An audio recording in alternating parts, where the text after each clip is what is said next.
You're watching an exclusive high-definition broadcast of NASCAR's Grand National Division on HDNet.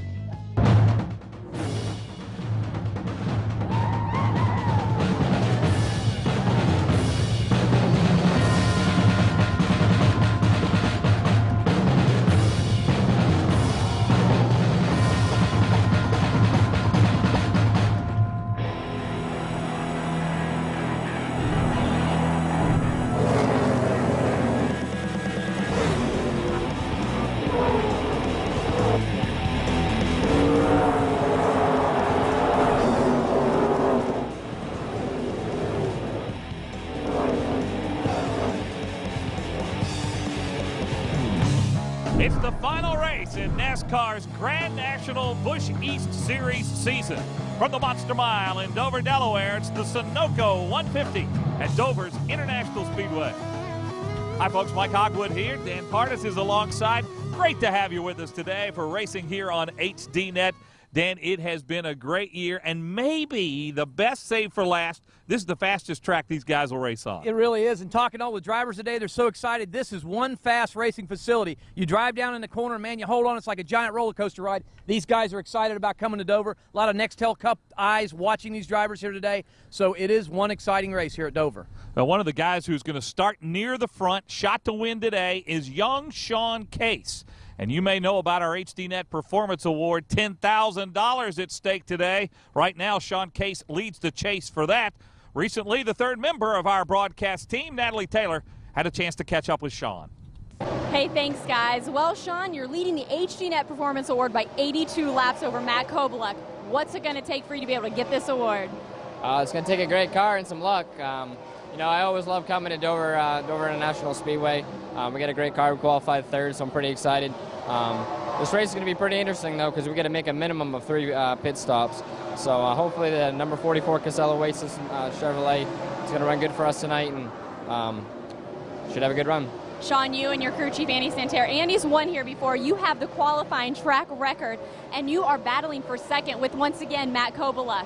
What's the game plan tonight to make sure and get that second place championship standing? It's a huge deal for me. We finished second in points last year, and you know, the beginning of the season was a little bit of a rocky start for us, and we've definitely turned it around the past 5 races. And you know, I'd rather be lucky than good any day, and we got luck on our side right now, and we have some momentum going into this race. We got a great car, so you know, I get Andy on my box. I got a great spotter, so just gonna stay out of trouble, lead laps if we can, and hopefully get a top 3 finish. Thanks, Natalie. Sean Case should be awfully strong here today. Hey, Dan, remember back at Irwindale in July, final race of the West Series on HDNet? It was Brian Eichler who came out of nowhere to win the HDNet Performance Award. As we take a look at the standings, Sean Case is on top. But watch out for Matt Kobaluk and maybe even Jamie Hayes. Mr. Case has got to be so consistent today. Sean Case has just got to do everything right. Matt Kobaluk, he's had such an up-and-down year. He could have a really good race here today at Dover and take over that HDNet Performance Award. Well, that would be something for Matt Kobaluk this season because he really has had no luck, particularly last weekend in Loudon, New Hampshire. It's been really tough for the driver of car number 40. A little while ago, Natalie had a chance to talk with him. Well, Matt, last week, an ugly result to a pretty strong race. What are you guys planning as far as getting back out there and kicking it on the Monster Mile? You know, what happened last week is last week. We're trying to put it behind us. You know, it was an unfortunate event that happened, took us out of the championship hunt. But this day is a new day, and we got good car here in race trim for give it all we got today and try to pull off another victory, end the season on a positive note. Sounds good. We'll see if it'll happen. And Matt, you're also going back and forth with the HDNet Performance Award, so that's another exciting thing we got to watch for today.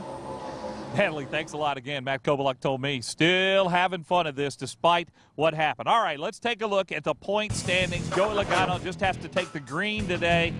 The race, as you can see, is going to be for second place.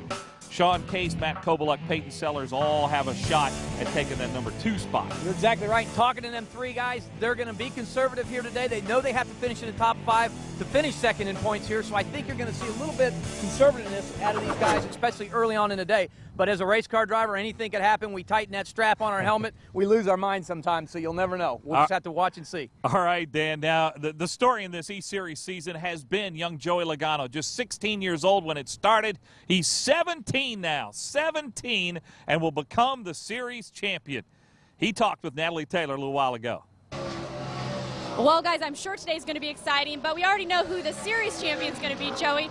Joey, you've got it. Once you take green, the championship is yours, but still, what can we expect out of you today? We're going for the win. We ain't got nothing to lose. So, yeah, it's definitely nice coming in this race. No pressure, you know, hope the motor fires up and the thing. You make that first lap, it's going to feel nice. So, I think we got a good shot tonight, you know, starting outside of Jeffrey and just have to make a few laps, our pit stop's over, and then we'll go racing from there. Well, we know we're going to be talking to at least this driver once the race is over. Guys, back up to you. Yeah, and he got a call this week from his car owner, J.D. Gibbs, who congratulated him on winning that championship. Really something special for Joey Logano today. And all of these drivers, like Joey Logano, these young guys, this is the first time that they've had a chance to race here at Dover. Yesterday's practice was the first time, Dan, that they had a chance to even see the racetrack.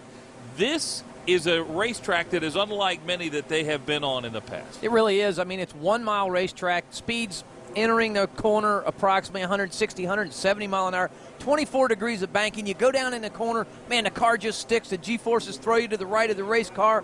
It's just an awesome facility. You're not lifting out of the throttle very much. Probably out of the throttle like 2 seconds maybe as you enter the corner, right off the brake just to set the nose of the race car, and it's wide open. It's hard on the car, it's hard on the motors, and it's also very demanding on the driver because you're really up on the steering wheel all the way around this racetrack. You really do not have a whole lot of time, Mike, to take a good deep breath and think about it. You've got to be on your toes. You've got to make quick, right reactions.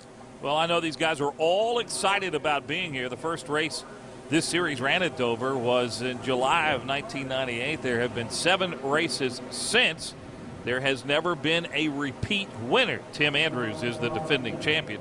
We're about ready to get things going here, so let's head down trackside now for our invocation and national anthem. At this time, if you would please rise and remove your hats, I present to you Mr. Mike Hendrick, chaplain of the Dover Air Force Base. May we pray. Our Father and our God, we pause at this time to recognize your great goodness. All of our national liberties, to include our enjoyment of NASCAR, flow from your compassionate heart toward us.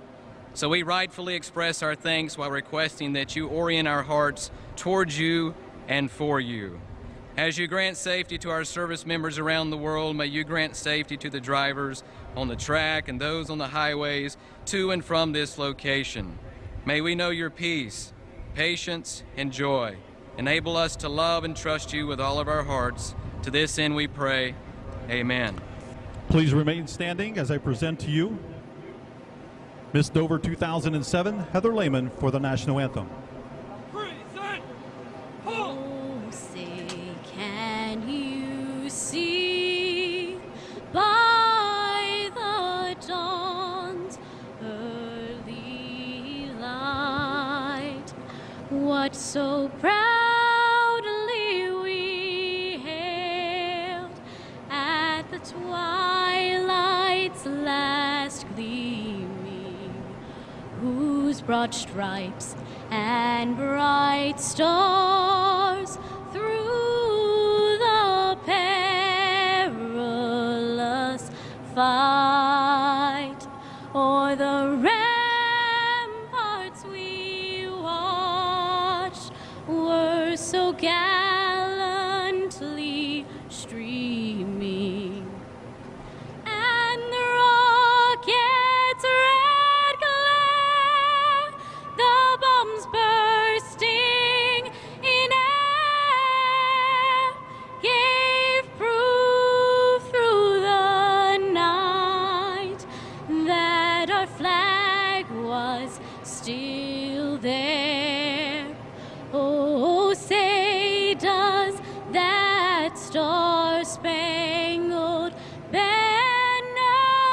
yet wave o'er the land of the free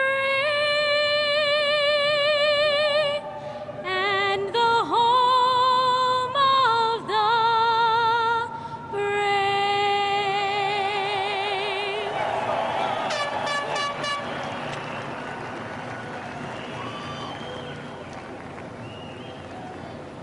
Thank you, Heather.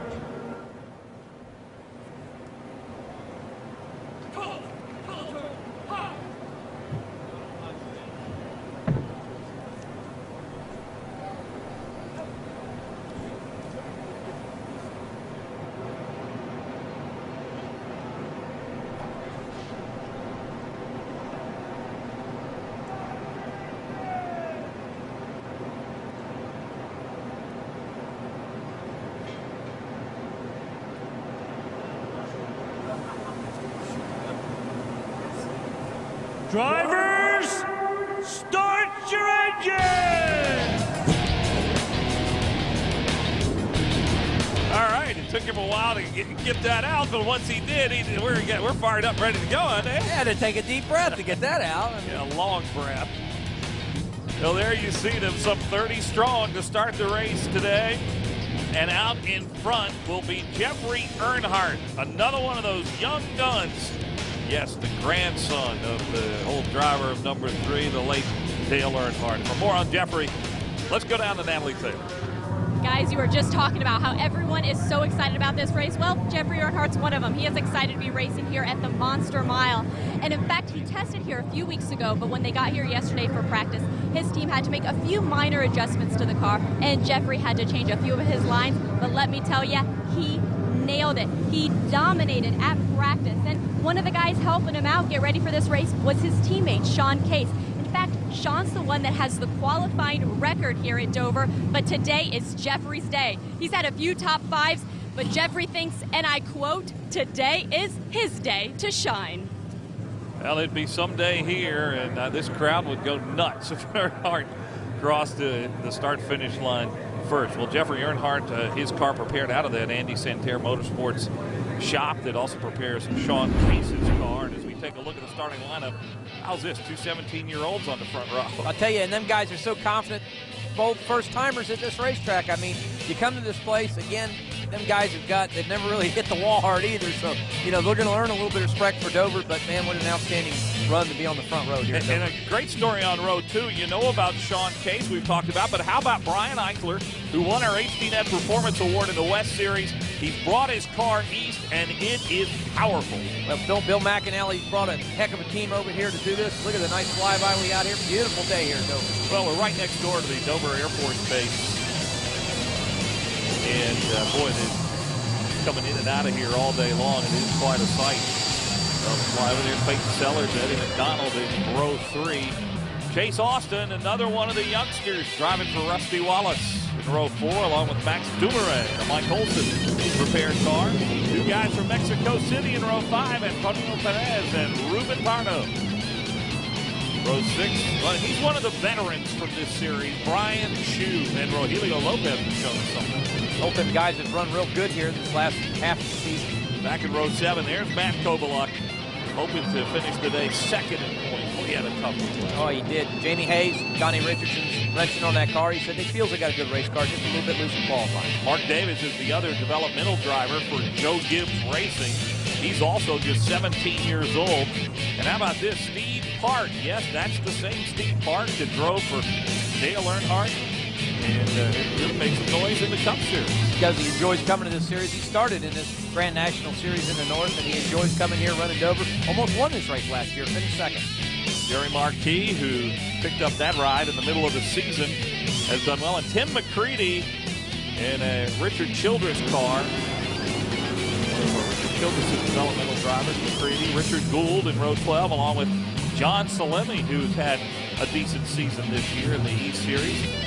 Michelle Theriault, she'd love to close out this year with a good finish alongside the defending champion, Mike Olson. Jonathan Smith, a rookie, got a provisional start. So did Jeff Anton. Scott Dooley in a family-owned operation. And Dion Ciccarelli. He's had a lot of laps around here as a driving instructor at the Monster Mile. And there are your 30 cars that'll be in the race today in the Sunoco 150. There's Tim Andrews, who won this race a year ago, Dan, and boy, did they have some troubles. They blew a motor yesterday in practice and did not have a backup, yet here they are. Tough break for him. Paul Andrews, the crew chief, his dad on this car. In 1992, he was a crew chief for the champion Alan Kowicki, the late Alan Kowicki. He worked for Petty Enterprises just up till recently, and Paul actually fell off a ladder just some 6 weeks ago. He fractured his heel. He got a compound fracture in his back. He's got a head concussion. Man, he's a little sore, but he's glad to be here. Well, I want to talk about Tim, who's in that car, and how they got it on the track. They actually got a motor borrowed from Andy Santerre. They took it out of Santerre's backup car last night. They got here at the crack of dawn this morning. They worked all day to get that motor. Jonathan Smith having to be pushed around. He had problems just getting to the starting grid. But Tim Andrews, who will finish out the weekend as the spotter for Kyle Petty. That's what he does on a normal race weekend, but this Friday is going to spend trying to defend his championship here in the Sunoco 150. I saw 3,400 here, 3,400 second year. Checking them RPMs, you hear Tim Andrews talking on the radio, 3,400. What they're doing there, Mike, is they're getting the caution speed on the racetrack and pit road speed. The pace car will maintain pit road speed, which is 35 mile an hour. That's what they have to maintain. That's what he just called to his spotter. We did not have speedometers in this car, so he was telling what the RPM was. There's Jonathan Smith in the car that's owned by Barney McRae. They had a tough time just getting that car fired to get down onto the starting grid, and now it has lost power completely. And I'm not sure Jonathan Smith, a rookie who has had a very much of an up and down season, is even going to get to start the race here at Dover today. It's like an old Morgan McClure car there. Yellow, painted like Kodak, but don't believe it is, but it sure brings back memories. Smith did not have a top 10 this year. His best finish 13th in Mansfield, Ohio. Bunching up. I think we're about ready to go racing here. I don't know about you, Dan, but I am really excited to see these cars run on this high-banked mile track. This is the fastest track they race on all year long, and it's going to be something to see. Well, it is. These guys are excited. They run. This is the only type of track that they come to that's this fast with this much banking, and it's a Nextel Cup Series track. And man, they're so excited as drivers. I remember in the old days in the Dash Series, when I raced in the Dash Series and stuff, you would come to Bristol, North Wilkesboro, and tracks like that. You'd really get excited about it because the guys in the Nextel Cup Series are watching. The Busch cars are here today. They're watching. So a lot of eyes watching these guys. So they really do need to have a good run here today to showcase their talents, especially if they're looking for a career in this series. Well, there you see on the front row two guys who I think got a career. There on the right is Jeffrey Earnhardt, on the left Joey Logano, both of them 17. And right behind them, Sean Case, Brian Eichler. Those are four young guns who you're going to be hearing a lot about in the future. Yeah, see Jeffrey Earnhardt in that red #1 car. He was pumped. They came here and tested. He felt real good about testing. Talked to Clint Cram, who's the crew chief on that car. They basically work out of Andy Santerre's shop, but Clint Cram is the crew chief on that car, and he maintains it. Scott Morin's the car chief. They work really hard. Not a big crew on that team, but they're really, really excited about here today. And you got the two guys behind them, not developmental, but they basically prepare their own cars in Peyton Sellers and Eddie McDonald. Sellers in the 83, McDonald in the 48. Hold on, folks, we're ready to go green here at Dover in the Monster Mile. Green, green, green. Green flag, still outside. Clear high if you need it. And Joey Logano gets a great start to this race. Boy, look at him, Dan. He has jumped out now to a 4-car length lead over Jeffrey Earnhardt. Yep, he got a good run there on that outside and just really took advantage of it. And I think Jeffrey said, "What the heck with it? Just go ahead. You know, I'm not going to fight for position." Sean in your mirror by himself. Here talking about Sean in his mirror. He's doing the right thing. He's setting a good pace, getting single file this early in the race, Mike. That's exactly what he needs to do.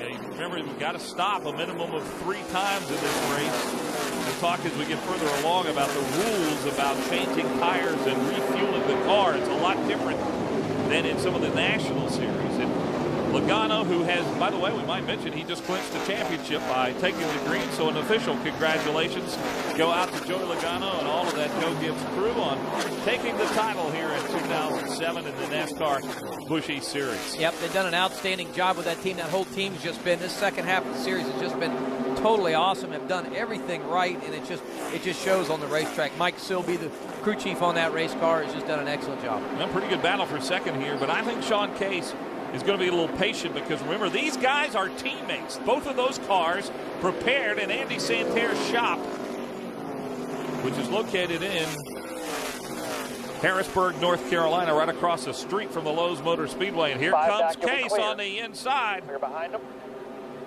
And I think Earnhardt just decided to let him go. You heard the spotter say all clear.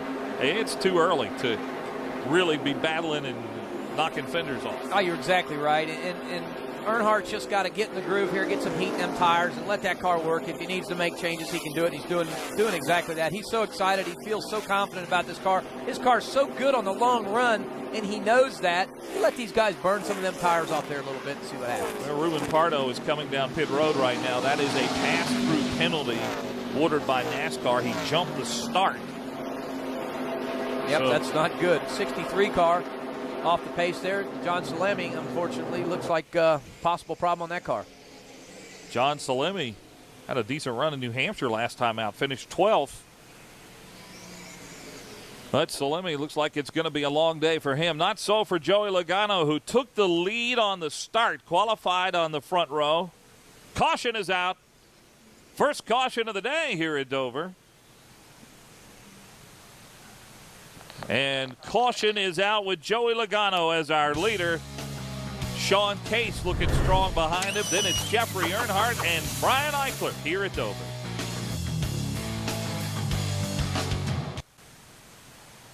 Well, we've run 7 laps. John Salemi has brought out the caution. Joey Logano took the lead on lap 1 and has really been dominant so far in the early part of this race. Our congratulations again to him for winning that championship. Inside MMA is your opportunity to step inside the world of mixed martial arts and find out what it takes to be a champion. Tonight, Inside MMA goes on the road to Las Vegas, where you'll have news, highlights, expert analysis, 9:30 Eastern, 6:30 Pacific. Inside MMA right here on HDNet. Well, Mike Sibley got to be happy that Logano crew they are now champions. Let's go down the Napa. You're exactly right. They are excited. I mean, the banner's out and everything, but you have a rookie driver. How proud are you of your team and also Joey? I couldn't be more proud of this group of guys and Joey to come out of this year with the championship, Rookie of the Year. You know, we started this whole deal late with just a couple of guys, and it's just unbelievable to be here right now, to win as many races as we won, to win this championship. I'm at a loss for words, and right now we're just going to go out and have some fun now that he's clinched this deal. So. You know, I was lucky enough to spend some time with you and your crew. The chemistry, you could just feel it when you were in your garage. Did that have something to do with you guys being able to take this championship? Absolutely. Any successful team is going to have that chemistry, and we're just so fortunate that every guy in our group just loves doing what they're doing, and never get down about anything, never get bummed about anything. They just keep digging, and they're all moving in the same direction. Well, everyone's been talking about Joey Logano, so I'm going to ask you, how good is Joey Logano? Joey's awesome. He's the best. I haven't seen better, period. Well, there you go. You heard it straight from his crew chief's mouth. He's that good. Mike, back up to you guys. Well, Natalie, Mike Sibley has seen some good drivers. Matter of fact, he was formerly with Dale Quarterly, who won here in Dover in 2004. Mike Sibley's done a great job with these youngsters, Joey Logano, and also with Mark Davis. Also hot shoot Mike McLaughlin, who has been one of the coaches for the drivers of these teams. Also, Joey Savali, he's the spotter on that car. His brother is James Savali that runs open wheel modifieds. Joey Savali also is an open modified driver. So these spotters, a lot of these spotters that spot for these teams today, they have been drivers. And I would want, as a driver, being out there, I would want a driver spot for me because they really can relate to what's going on inside that race car when you're out there driving. It does make a big difference. So you got Joey Logano in the car, Joey Savali spotting for him. And our congratulations to that entire team. It's just like we were talking about with Tim Andrews. He spots for Kyle Petty, and out here driving, it's going to help his job, obviously, on Sunday. Well, Salemi brought out caution number 1 of the day. Joey Logano has been dominant. Now the restart, and they've been all year, where the leaders are side by side, so this will be very, very interesting. One of the cars that was making a move up was John Freeman. Well, I tell you what, Freeman got an interesting sponsor on that car out of Huntersville, North Carolina. Currently in the 8th place position. Started in 16th, like you say, Mike. He was a big mover. 6 actually green flag laps, and he went from 16th to 8th, and that's a big mover as of right now. If he continues to do that, it'll be a good day for John Freeman. I talked about the sponsor. You see Mr. Mouth on the side, and on the front, it's Smash Mouth, the band, which I know you enjoy, and you see Mr. Mouth there right beside the number 2. Oh, yeah. Mr. Mouth actually wants to drive, I understand, as you see Smash Mouth, the sponsor on the car, and the front guy for the band is going to be actually getting behind the wheel of a car in the booth in the E-Series next year. Well, hopefully he don't smash him up. Don't have to change his name, because I think Smash Mouth on the top of that car would not be a good thing. Well, it's been interesting since John Freeman got that sponsorship. Well, on the restart coming up here, we'll listen to Mr. Savali, Joey Logano's spotter, who He's gotten a lot of airtime this year, by the way. You know that. Yeah, he has. Joey Logano's been out front as we're about ready to go back. Green flag racing. You're ready. Oh, they just put the caution back out. Yellow, yellow. Oh, looks like the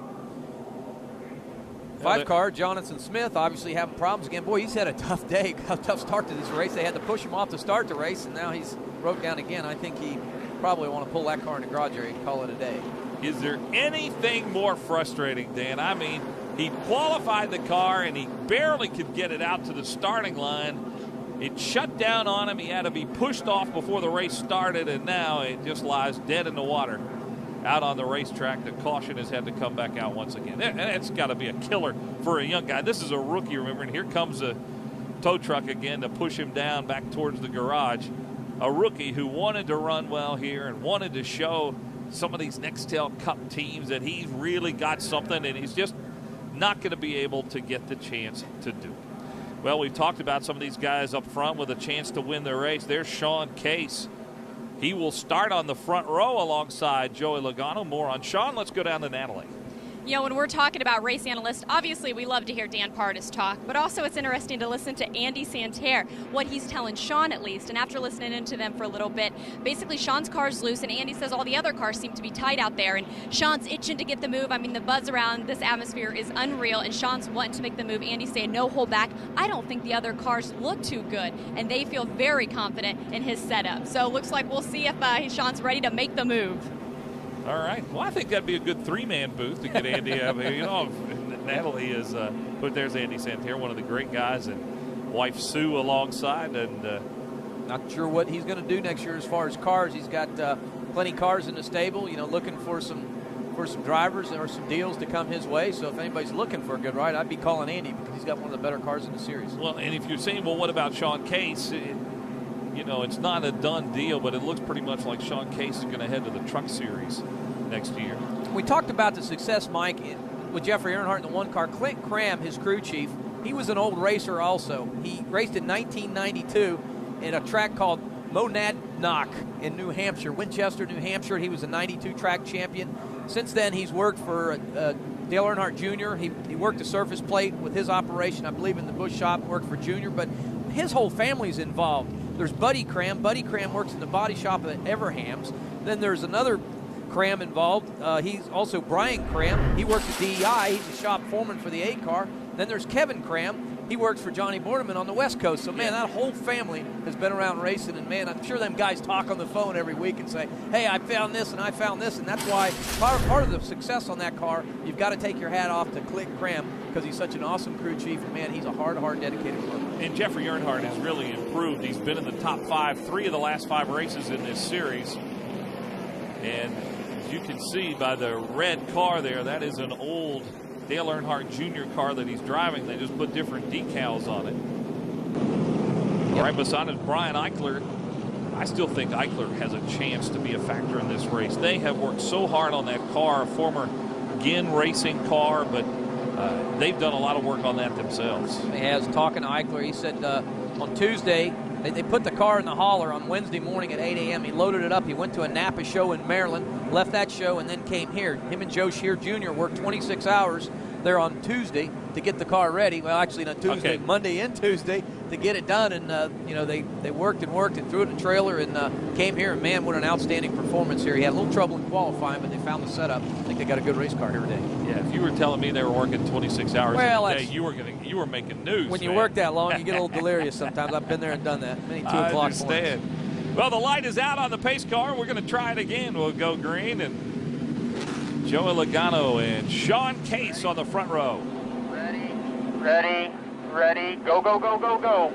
Inside 52, inside.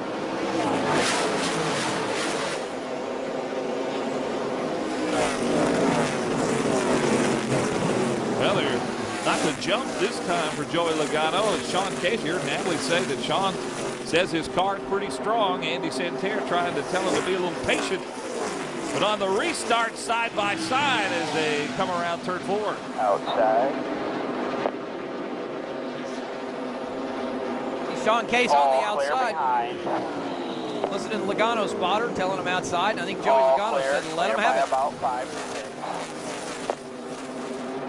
Those two have broken out of the pack. Brian Eichler is third. Jeffrey Earnhardt has slipped back to fifth as Peyton Sellers has just gotten by him in the 83.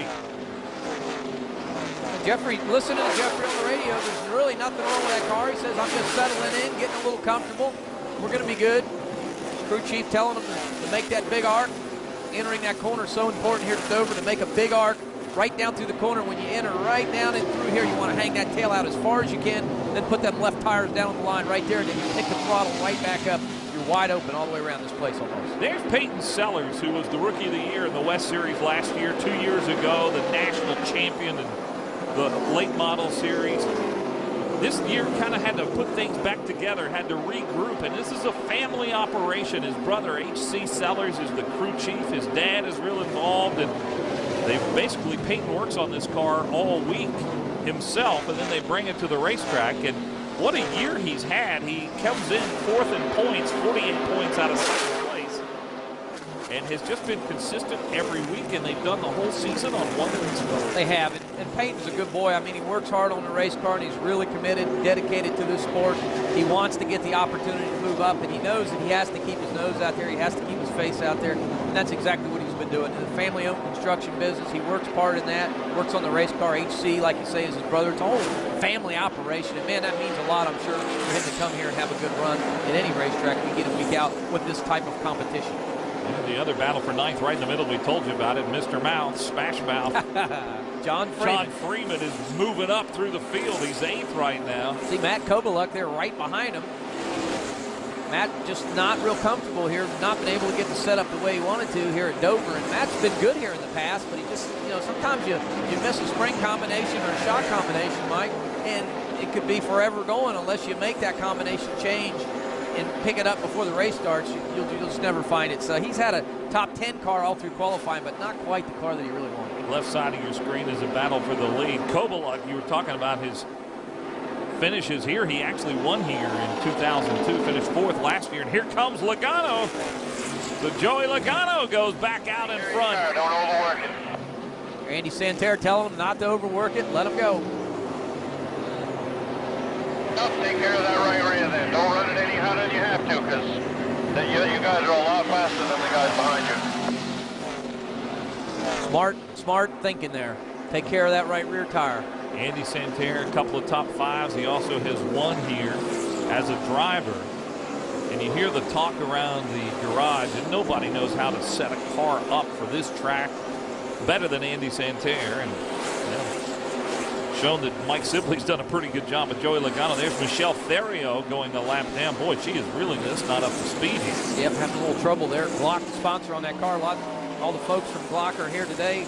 Big crowd of them that's been supporting her all year, and she's come a long way this year. She's had an up and down year, but it's tough to come in a sport like this. It's that competitive and run with these guys right off the bat. Started the year with a top 10 finish, but that was really her only venture into the top 10 in this series. And again, the battle for fourth place. Jeffrey Earnhardt trying to make a move on Peyton Sellers. There's Michelle Theriault going a lap down to there. Otter telling him clear. Peyton Sellers, noticed a few laps before that, looked to be a little bit loose, was really hanging that tail off the corner. Yeah, you can see it there. You see the rear end wiggling just a little bit. Yep, that's not good here because, again, you do not want to burn that right rear. You start sliding that car off corner exit here, and you'll really burn that tire up in no time. So you've got to take care of it. It's going to be about 75 laps. We're talking most of these drivers, Mike. They're going to try going like to the halfway point and changing all four of them tires and have them rest of them four tires till the end of the race. All right, you've got to take 4 tires and fuel. And if this was a Nextel Cup race or a Busch Series race, you just come down on pit road, and in 16 seconds, your 4 tires would be on and your gas tank would be full. But that's not what you can do in this series. No, you're exactly right. You got to come in and take 2 tires at a time. What you got to do is come down, take 2 tires, and then come around all the way around again under caution, take another 2, and then the third time you would take your fuel. So you really do need to make 3 pit stops in this race. And what that eliminates is some of these high-end teams to be able to go buy Nextel Cup crews and come in here and pull off a 15 or 20 second pit stop and just blow the rest of these guys away. So it makes it much more fair for all the teams because they're on a lot lower budget all the way through the field. And it makes the strategy a little more interesting. Dan, you were talking about, okay, you maybe do this in one caution, but some of these guys are going to spread that out over the course of the race. Well, that's going to add big strategy to the race, so we'll just have to watch. If it goes green for a long time, you're exactly right. Tire strategy and fuel strategy will really come into play here today. Well, look at Matt Kobaluk and Buzz Chu, and if you remember back to the old Busch North series, Kobaluk and Chu were two names that were a big part of that. Buzz Chu, pretty much a family operation. Ron St. Marie prepares that car, but it's the Buzz Chu Auto Group that sponsors it out of Long Island, so Dad's very much involved in that operation. Matt Kobaluk, pretty good mover there, starting to move these last few laps again. He started 13th, he's in 8th now, so he's been making good forward motion here also. And the car up in front of them, Eddie McDonald, also running well. He's in the 6th position. He's another one of those guys, part of just a one-car family operation trying to compete in this series. There's McDonald in the 48, and Kobaluk putting some pressure on him. That'll be the battle for 6th place. Talking to McDonald there, Ronnie LaChance, the crew chief on that car, made a big difference to that operation when he came. He came there and really changed some things and really turned his program around. And Kobaluk's going by him. Matt Kobaluk gets the position. On the left of your screen, there's Jamie Hayes in the 52 out of Norlena, North Carolina. He is running 12th right now. Or he was. Max Dumouriez going by him. Dumouriez, an interesting story in that 16 on the right of your screen. Dumouriez's out of Ghent, Belgium, and there are a number of Belgian diplomats who are here today to watch this race. They've been here, been entertained all day, and they're here to watch Max Dumouriez, who is from Belgium, just 18 years old. That car prepared out of Mike Olson's shop. You know, Olson not going to run full-time next year, and a lot of folks are saying that that youngster, Max Dumouriez, will be the primary driver for that car. Here's a spotter giving him a little bit of help there, trying to help drive this track. Dumouriez never been here before. Good road racer. He won a big 24-hour race there, Mike, in Germany. The youngest youngster to ever win that big type of race. And hats off to him. He's just learning these races. Total different animal. See Peyton Sellers there, just plugging along. Peyton currently in the 5th position, doing a good job keeping his nose clean. 31 car, Tim McCready. That's a Richard Childress Racing entry. 21st place right now. A little bit of problem with that car early. Watch this with McCready and Ryan Seaman. Boy, oh, trouble there. Wow. Knocks him around. Tell you what, Seaman all over the racetrack there. Yep, he could have got knocked in there. He did a good job of holding on to the race car, not spinning out, but man, that could have been big. Tim McCready, son of Barefoot Bob McCready, big racing legend in the dirt. He's my hero. Watched him for years and years. Well, McCready, you know, you talk to Richard Childress about him and you say, hey, he's over 30, developmental driver over 30, and Richard Childress goes, I like the way he passes people. Well, he sees that aggressiveness in him. Yeah. And that's what it's about. He takes care of the equipment. That's a big deal. Meanwhile, Logano's just cruising out there today, isn't he? He is, just riding he's around. Strong. Again, here you need to set your pace and get comfortable, settle in. You see the track starting to get shadows on it, cooling down. It'll gain grip as the sun starts to fall down. The shade comes on the racetrack. Racetrack will cool down, but what we've got is shade on the backstretch, exiting turn 2, all the way down to about the middle of 3 and 4, and then the whole front side has got sun on it. So both sides of this racetrack handling a little bit different. Drivers got to be able to adapt to that, different temperatures as it changes through the evening. And it really does make the grip different and the handling different, the characteristics on this car. You see Joey Logano right there. I talked to Joey after his first practice session, and I said, Joey, new track, different track. How tough was it for you? You know what he said? It's just a racetrack. I just go out there and drive, man. He's a fun That shows what talent he has. He don't get excited either. He's nice and cool, calm and collect, and that's what's made him so good. Mainest thing out there is don't get too excited. Keep your head screwed on, and that's exactly what he's been able to do all year in this series. Joey tested Nashville last week in the car of tomorrow, and Gibbs car tomorrow, did some car tomorrow testing. I said, well, did you learn anything? He said, well, they don't really tell me anything. He said, I go out there and drive it. I said, when you make the changes, they tell you what they do? And he said, nope, they won't tell me. They just ask me if it's good or bad. I tell them, he says, I'm just like a robot or a computer. I just kind of give them information. He said, but man, it was a lot of fun, I can tell you that. He was at Nashville Speedway with the car tomorrow with the Gibbs R&D test team, I'm sure he's talking about. And Steve Park, who finished second here last year, is about to go a lap down. Wow, tough break for Steve. You know, he's had such a good run here last year, just not able to get a hold of this racetrack. He had problems since he unloaded the car, and Steve himself was out working on it. You see there, Eichler and Earnhardt, that is third and fourth on the racetrack. And they're just going a lap down, and there's Ciccarelli being passed by McCready. Jamie Hayes in the 52. That is back in 13th position. Starting to get in a lot of lap traffic right now, so these guys have got to start using their head. Spotters work a little bit hard. Uh-oh, looks like Brian Eichler is off the pace. Looks like some damage on that car, Mike. On the right side. Now Eichler has to dive down low, and it's going to come to the attention of his crew, and what a tough break. What happened, Brian? Blew a right front tire. And hit hard. Blew a right front. Both sides, both rights. Come in here and put brights on it and look at it. Ow. Oh, my. The right front, guys, mainly the right front. That is the car owner, Bill McAnally, who you heard asking what happened, and you heard Brian Eichler say, I hit hard. Tough break for them guys. They had such a good race car. Again, coming here, Brian never been here before, just having such a good qualifying effort, qualified fourth. And especially when you work that hard to get ready to come, and you've come all the way from California to have your right front go down and hit the wall. Eichler in trouble. Joey Logano leading here at Dover.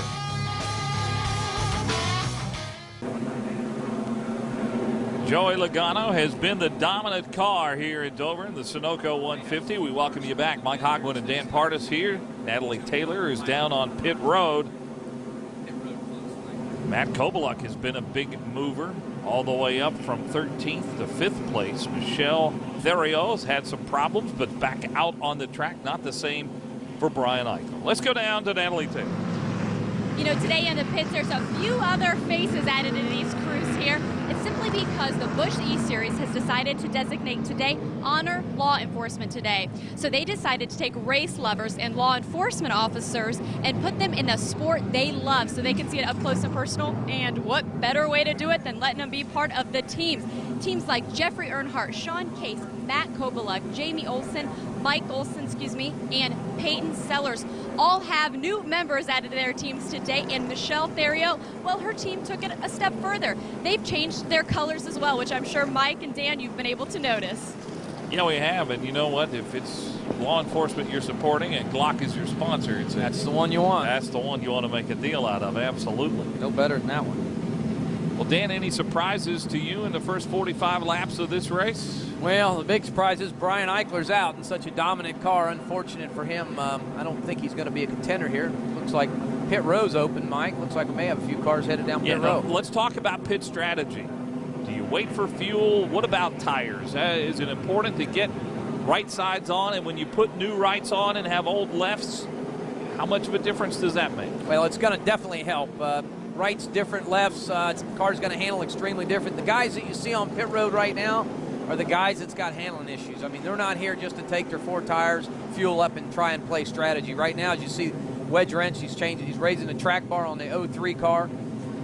There's problems, you know, with these cars one way or the other, and they're trying to make some adjustments now. But normally this would not be a scheduled pit stop. It's a little bit early. You need to wait till like lap 75, 85, somewhere in there, and then come in and make your changes, maybe up to 100. That way you know you can go the difference, and you also got really, really good tires. Maybe only 40, 50 laps on your tires, and you'll be good to go.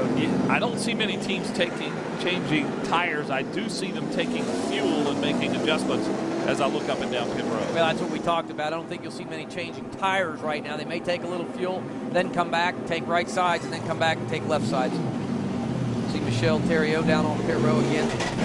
Now she took tires, and also you saw Jeff Anton taking tires, but the majority of the cars did not during that pit stops, as we have over 100 laps still to run here in the Sunoco 150. And you really want those tires good for those final laps if you're in a contention or you're in a contender to win this race. Yeah, you really do. You got to have good tires here. Last thing you want on a big, fast track like Dover's to be slipping and sliding around. I mean, it's just no good feeling. And again, it starts to snowball. It's a snowball effect. As the tire gets hot, it just starts getting hotter and hotter and hotter. So you've got to keep this race car glued to the racetrack. Well, tomorrow here on HDNet, 7:30, it is MLS Soccer, the New England Revolution and the New York Red Bulls, an Eastern Conference matchup. Major League Soccer on HDNet tomorrow, 7:30 Eastern, 4:30 Pacific. Right now, you're watching the Sunoco 150, the final race of the year in NASCAR's Grand National Busch East Series. Getting word from NASCAR, 26 car, Scott Booley, too fast down pit row, so he's going to get pushed to the back. Here's John Freeman again, one of the more colorful cars we told you about his sponsor. Smash Valve. Joey Logano has already wrapped up the championship. Rich Gould getting service on pit road. The battle is for second place, and right now Sean Case, who came into the race in second place, has it pretty good. He is running second. Jeffrey Earnhardt, the pole sitter, will restart third, and Peyton Sellers fourth. Made a move. Two guys really, Matt Kobaluk and Eddie McDonald, I think, are two cars to watch as we go on this restart. Cars 40 and 48. Kobaluk has made his way up into the top 5, and McDonald is running 6th right now. There they are, 40 and 48. Chase Austin right behind him. He's 7th in that 66 car. Chase Austin's a guy who needs a good run. He finished 30th at New Hampshire. Had not only one, or to make that 2 top 10 runs this year at Stafford and Adirondack. Rusty Wallace's race car there. Chase has had an up-down year, but he's done extremely well in this series. Natalie, what you got on Jeffrey Earnhardt? Well, you know, this whole tire discussion, everyone's up in the air, and his crew chief, Earnhardt's crew chief, is telling him do what everyone else does. And Jeffrey's starting to get a little worried. He's saying, I'm trying to save, but he's wanting to come in. They're keeping him out as a result. And also his crew chief was asking him, hey, Jeffrey, what happened with that last restart? And Jeffrey, I'll not say the words that he used, but it's no secret he's not so strong there, so hopefully he'll be able to pick it up if we get going green here in a sec. You know, Dan, that's a good point to make, is that these guys are still learning how to drive this racetrack as the green is back out here at Dover. See, the one car, Jeffrey Earnhardt, having a little bit of trouble there on the restart, not able to get through the gearbox or just not hitting the synchronizing it right. But see, the Matt Kobaluk got a good run on him, passed him before he got down into turn 1. So Jeffrey Earnhardt not so good on these restarts here at Dover. 4 cars got by Earnhardt on that restart. By the way, we're getting word from NASCAR. Once again, Ruben Pardo is going to have a pass-through penalty. That time he started the race in the wrong place. Not a good thing to do with NASCAR watching. Starting to get a little rubber work down in that second groove there also. Had Nextel Cup qualifying before we started our race, and a little bit different rubber, but now we're getting our bias ply rubber down. They're also Goodyear tires, so the compound's a little bit different, but not totally the same. So it does take a few, probably when I say a few, 20, 30 laps to get some good rubber down, the same type of rubber that we're racing on, and it does make a difference. It makes the car a little bit better for the corner. These are bias ply tires. The Nextel Cup and the NASCAR Busch Series all run radial tires, and it is a difference, a different feel to the race car, isn't it? Oh, it's totally different. I mean, guys that raced on bias plies love bias ply tires because they're very forgiving. They're a lot more forgiving. If you get the car a little bit sideways coming off the corner like you've seen some cars do here earlier in this race, you're able to save the race car. You can drive it like a dirt track car. On a bias ply, that doesn't happen. The car snaps real fast. When you turn to the right or to the left, that bias ply will roll over, that sidewall rolls over, then it catches, and it's just not good. These are a lot more forgiving tires, a lot funner to race on. Yeah, I was talking to some of the guys on pit road, Andy Santerre among them, who said, yeah, on these radial tires, you go about 30, 35 laps, and they're done. Here, you can go a good 60 laps as Earnhardt's coming back up, gets by Kobaluk. You could go 60, 80 laps. We're on lap 52 So they're about to get into that window where they're really going to need some tires. Yeah, they really are. Again, you know, we get within, 75 laps to go, they're really going to start slowing down a little bit, needing tires, definitely within 100. So, just as long as your car's set up and you got a good spring combination, you're not sliding the tire per se, it'll last. And that's what the driver's about. He's got to take care of his equipment. Again, listen to Joey Logano spotted a little while ago saying, hey, take care of that equipment, take care of your tires, so important. Let's go down the Natalie. Joey Logano looks like he's running away with it, but he's still a little worried. He said he's tight in the center, especially coming off the turns. He's saying, Joey, don't worry about it. You're running away with it. So they're trying to relax him, even though he's feeling a little tightness with his car. Well, I'm sure he knows that he's leading the race, even though he's got a little tightness in that race car. He's still the fastest car on the racetrack right now, and I know his spotter's telling him that, so he can make adjustments in that pit stop that when he comes in, he'll be good all day. And you know what it is, Dan? We've got 55 laps on these tires, and what's happening is his tires are really starting to go away, but so are everybody else's. That's what maybe Joey doesn't realize. And when he gets some fresh rubber underneath him, that car's going to have a totally different feel to it. Well, that's what we failed to realize here. Like his last lap time was a 24.44 in qualifying. He qualified there at a 23.88, so he did slow down some half a second, but like you say, everybody else did. Well, now here comes Jeffrey Earnhardt just marching his way back up. Peyton Sellers is in third place, and you see the yellow has come back out again. Third time today. Like debris in turn 3, it sounds like, Mike. Really? That's what they say. There it is right there. A little piece of aluminum on the racetrack. That great Frenchman, Jacques Debris, huh? Showing himself again here. This time at Dover. 56 laps in, under 100 to go here. Joey Logano has been the class. Why not? He is the series champion.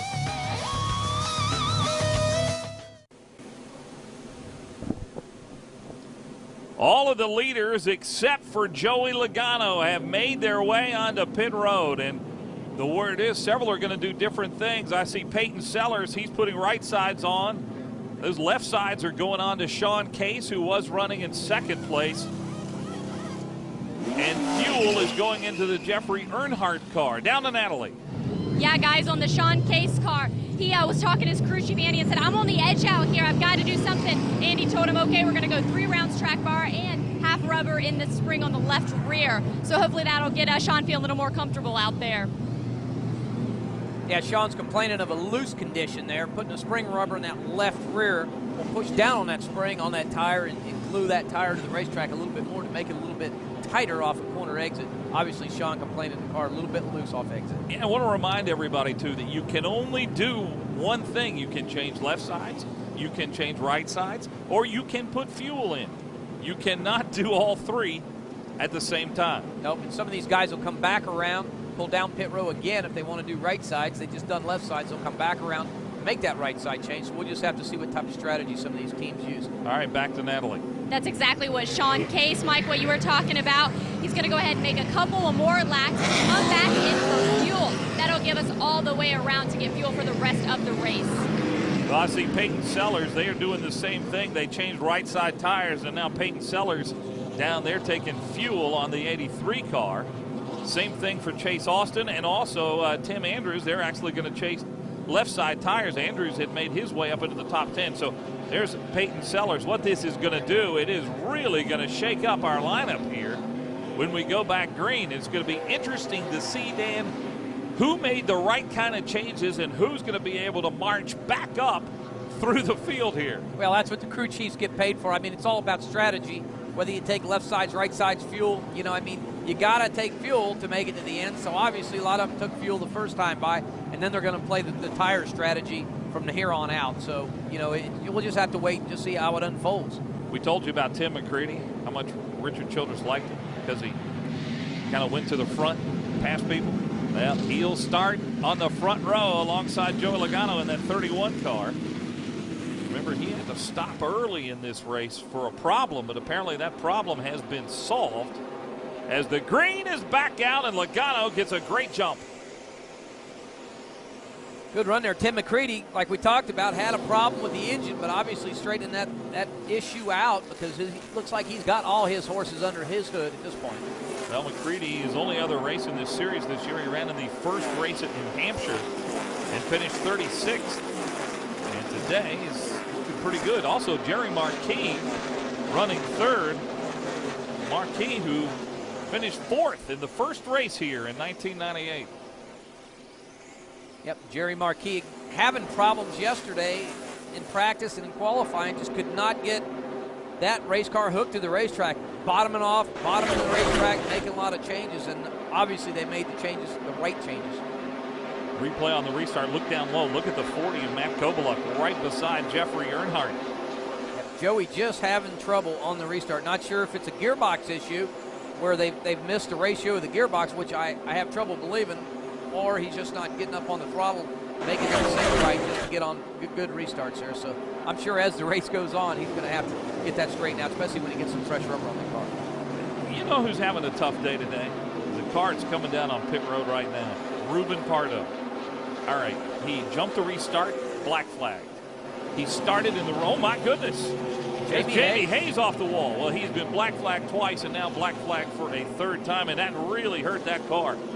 No caution as of yet. But he may have blown a right front just like Eichler did because he shot up right into the wall.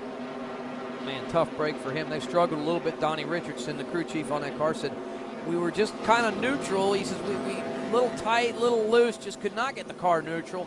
Went both ends, just not real comfortable with the race car. He said, so we'll just have to see how it plays out in the race. But obviously, not to his liking and not playing out the way that they wanted to here today. Top 10 in 2 of the last 4 races. Finished 10th at New Hampshire last time out. There's a replay. Tim Andrews on the outside of him. Look at that car loose. He's grabbing steering wheel, crank to the right, crank to the left. Wow. Could have been big there, right in front of Eddie McDonald, the 48 car. Just, it's really fortunate for Tim Andrews and Eddie McDonald to get by that because that could have been big. Well, Jamie Hayes out of Norlina, North Carolina, in that Ken Schrader shop prepared. Donnie Richardson, the veteran crew chief. And it's going to be a long afternoon for them here at Dover as they have really damaged the right front of that car. Much the same fashion that Brian Eichler did, and Eichler is still back in the garage. Yep. When you go loose like that, especially when you got traffic around you, got a car sucked up on your rear bumper, it even makes the car that much lighter because you lose a little rear downforce on the race car, and unfortunate for him, that car just a little bit too loose for him here today at Dover. Well, he's trying to get it turned so he can head to the garage, and you see that garage entrance. It's like you have to go uphill as you watch it here. You have to go uphill to get to where the East Series garage is, and in the gravel across the horse track before you get back onto the pavement. And there he goes trying to get to his hauler, but not easy when your right front won't turn. Exactly. Not the place. He's headed to the trailer. Call this one a day. Tough break for Jamie Hayes here today. So Hayes and Eichler both with big problems in this race. The guy who's had no problems at all has been Joey Logano. He's out front. How about Sean Case has already made his way back up into second place. Listening to Joey Logano and his spotter. Yep, the question is Joey Logano going to come down pit row this time? Talking on the radio there, it sounded like they may shoot down pit row and do their pit stops. Yep, it looks like Joey's going to be on pit row. Well, Joey Logano's the only driver who has not made at least one stop. You see McCready's going to come down there along with him. 4,500. That's going to put him back in about 19th position. Yep, but he's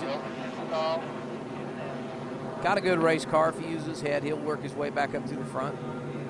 Well, we saw that happen to Sean Case, but Sean Case also coming back down on pit road. So once again, this running order is going to be shaken up in a big way. Taking right sides on Joey's car. What would be interesting is see if they come back around and get left sides under this caution. Caution flag still out, so could come back around. Take left side tires. Good quick stop by his crew, and he maintains that speed limit and is back out on the racetrack. Same for Sean Case. Same also for Tim McCready. Tim McCready's had a super good race car here the past 10 laps or so. He's been really charging in the front. Lap times looking as fast as Joey Logano. There's Brian Chu, who stands to inherit the lead, the 03 of Rogelio Lopez. That is the free pass car. He's the beneficiary. And the lap before we go green, he will come around the pace car and and get back in on the lead lap. Let's get an update from Natalie Taylor. Hey guys, just wanted to let you know that Joey Logano's plan is to come back in. This time they're going to be fueling up. Well, the fuel will be good to go the rest of the race, and smart move. That's what pretty much everybody's done, is they've done 2 of the 3 things you can do on one caution. That's still going to leave 2 tires that Logano's going to be able to take. Yeah, but now's the time to do it. Take that fuel and take them right side tires. You can always come back and get left sides later if the caution does not stay out. But you know what this does, Dan? This puts a little more drama into the race than we see in some of these 150 lappers, where basically you fuel the car, put bolt 4 tires on and go, which, you know, those races are great. But I like this too, where you've got a little more of a dynamic, and a guy like a Joey Logano, we're going to have to see him work his way up through traffic a little bit, come back up through the field. And he's certainly talented and able to do that, but it's sometimes fun to watch. Well, it is. It adds a lot to it, and they've got to hustle here because we're going green this time by, so they've got to catch the field here going down into turn 3, which looks like they will be able to do. Get in the back, kind of use their head and work their way towards the front. Peyton Sellers right behind Joey Logano. Came in and serviced his car also. Well, I will tell you that one of the issues early in this season was everybody getting lined up right. And NASCAR has had very little patience with that late in the year, and you've penalized if somebody doesn't. Green is back out. Brian Chu is your leader. John Freeman running second, and Peyton Sellers was pretty good on the restart. He is running 3rd right now. If I'd said Peyton Sellers followed Logano down pit road, but that was not Peyton. He did stay out. So still up there in the top 3. Oh, looked like 99 car. Brian Chu could not get back in the gas. Not sure if he slipped or what, but John Freeman done a good job of evasive driving around him. Almost ran right over the bumper of him. And for the first time this season, John Freeman out of Huntersville, North Carolina, is the leader. He ran a full schedule last year, went for Rookie of the Year, didn't get it. Part-time this year. Freeman, his last race was our last one in New Hampshire, where he finished 17th. Freeman in 2003, the Legend Series champion, Lowe's Motor Speedway. And right now, the leader of the Sunoco 150. We're 5 laps away from halfway. See Peyton Sellers there, second. Good battle for second. Yeah, but look how fast Sean Case. On the move. He's on new rubber. He's headed to the front. Already up to 3rd place, car 44, Sean Case. Joey Logano, you're wondering about him. He's back in 13th, but he is moving. Watch again what happened to Brian Chu. Want to take a look at that again. Watch the 99 car. He just either loses a cylinder or something happens. The car appears to be hooked into the racetrack, so it does not look like a handling issue, but possibly something with that motor going astray, because he's lost a lot of speed and he is backing up. And here's the battle for the lead. Not much of a battle as Sean Case retakes it, goes right by him. That's the word from Andy Santerre, car owner, crew chief. Already. Already. That was the spotter who's saying, Sean, you're pretty good. Yep, just got to pace himself. That's what Andy is emphasizing to Sean. Take care of the race car.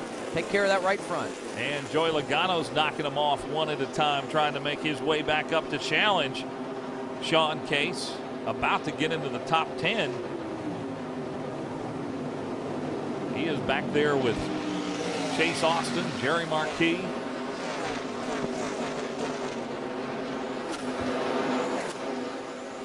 Big group of cars behind him. Tim Andrews is running 3rd right now.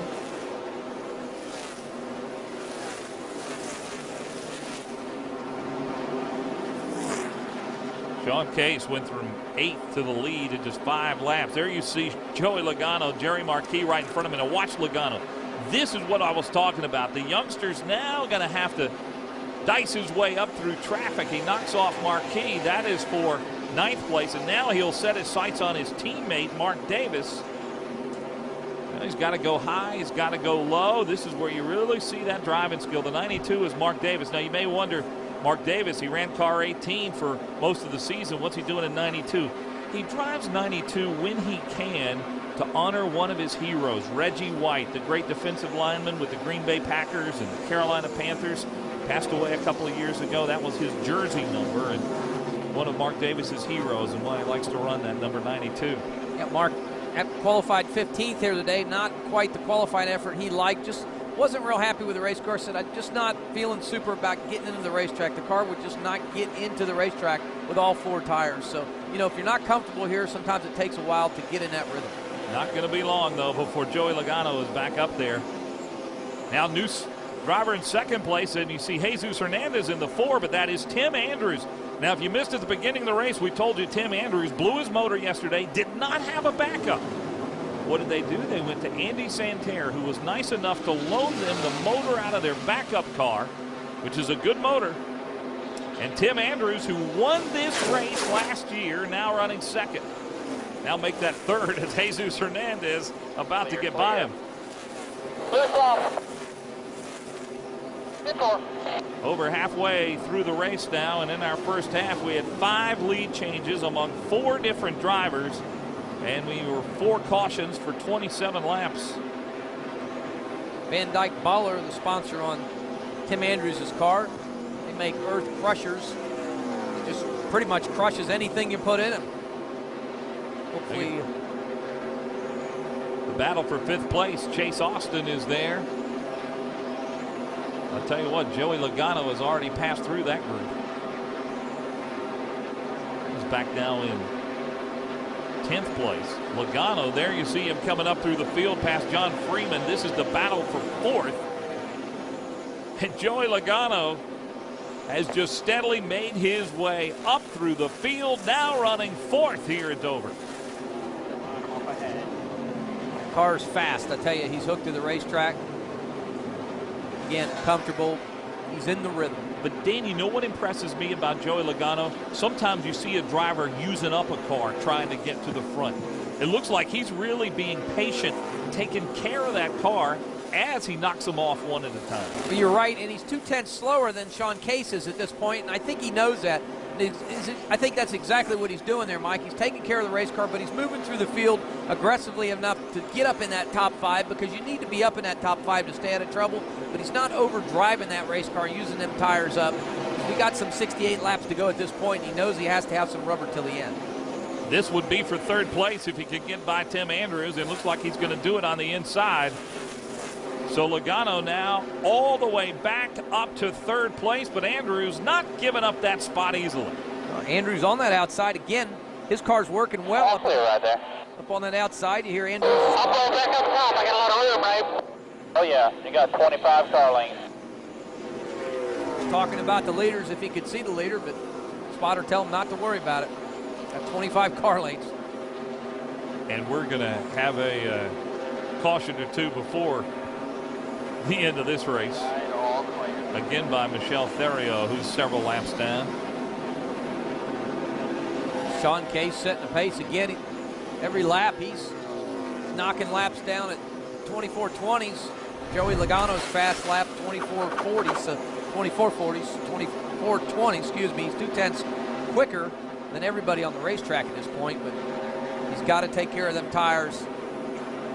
Looks like the caution's out. Yellow is out on lap 84, and that's why the 21 of Antonio Perez, Troy Williams, the owner on that car, right under the bridge where everybody walks across. Uh-oh, looks like a little overheating problem on the 9 car of Tim Andrews. Hope that's not a problem.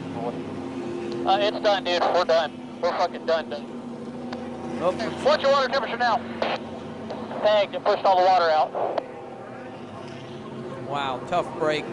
Andy Santerre loaned him that motor. Water temperature is like 260 right now. Pushed all the water out of the fucking thing. Well, obviously not happy with that car overheating. Yeah, but they have to be thankful to Andy Santerre, who gave him a motor. And underneath the bridge, you see the safety crew there at Antonio Perez's car. Antonio out of Mexico City. He's out of the car. He'll go to the care center for a check, and looks like he is okay, but we're under caution. Tough break for the defending champion of the race, Tim Andrews. His day ends early here at Dover.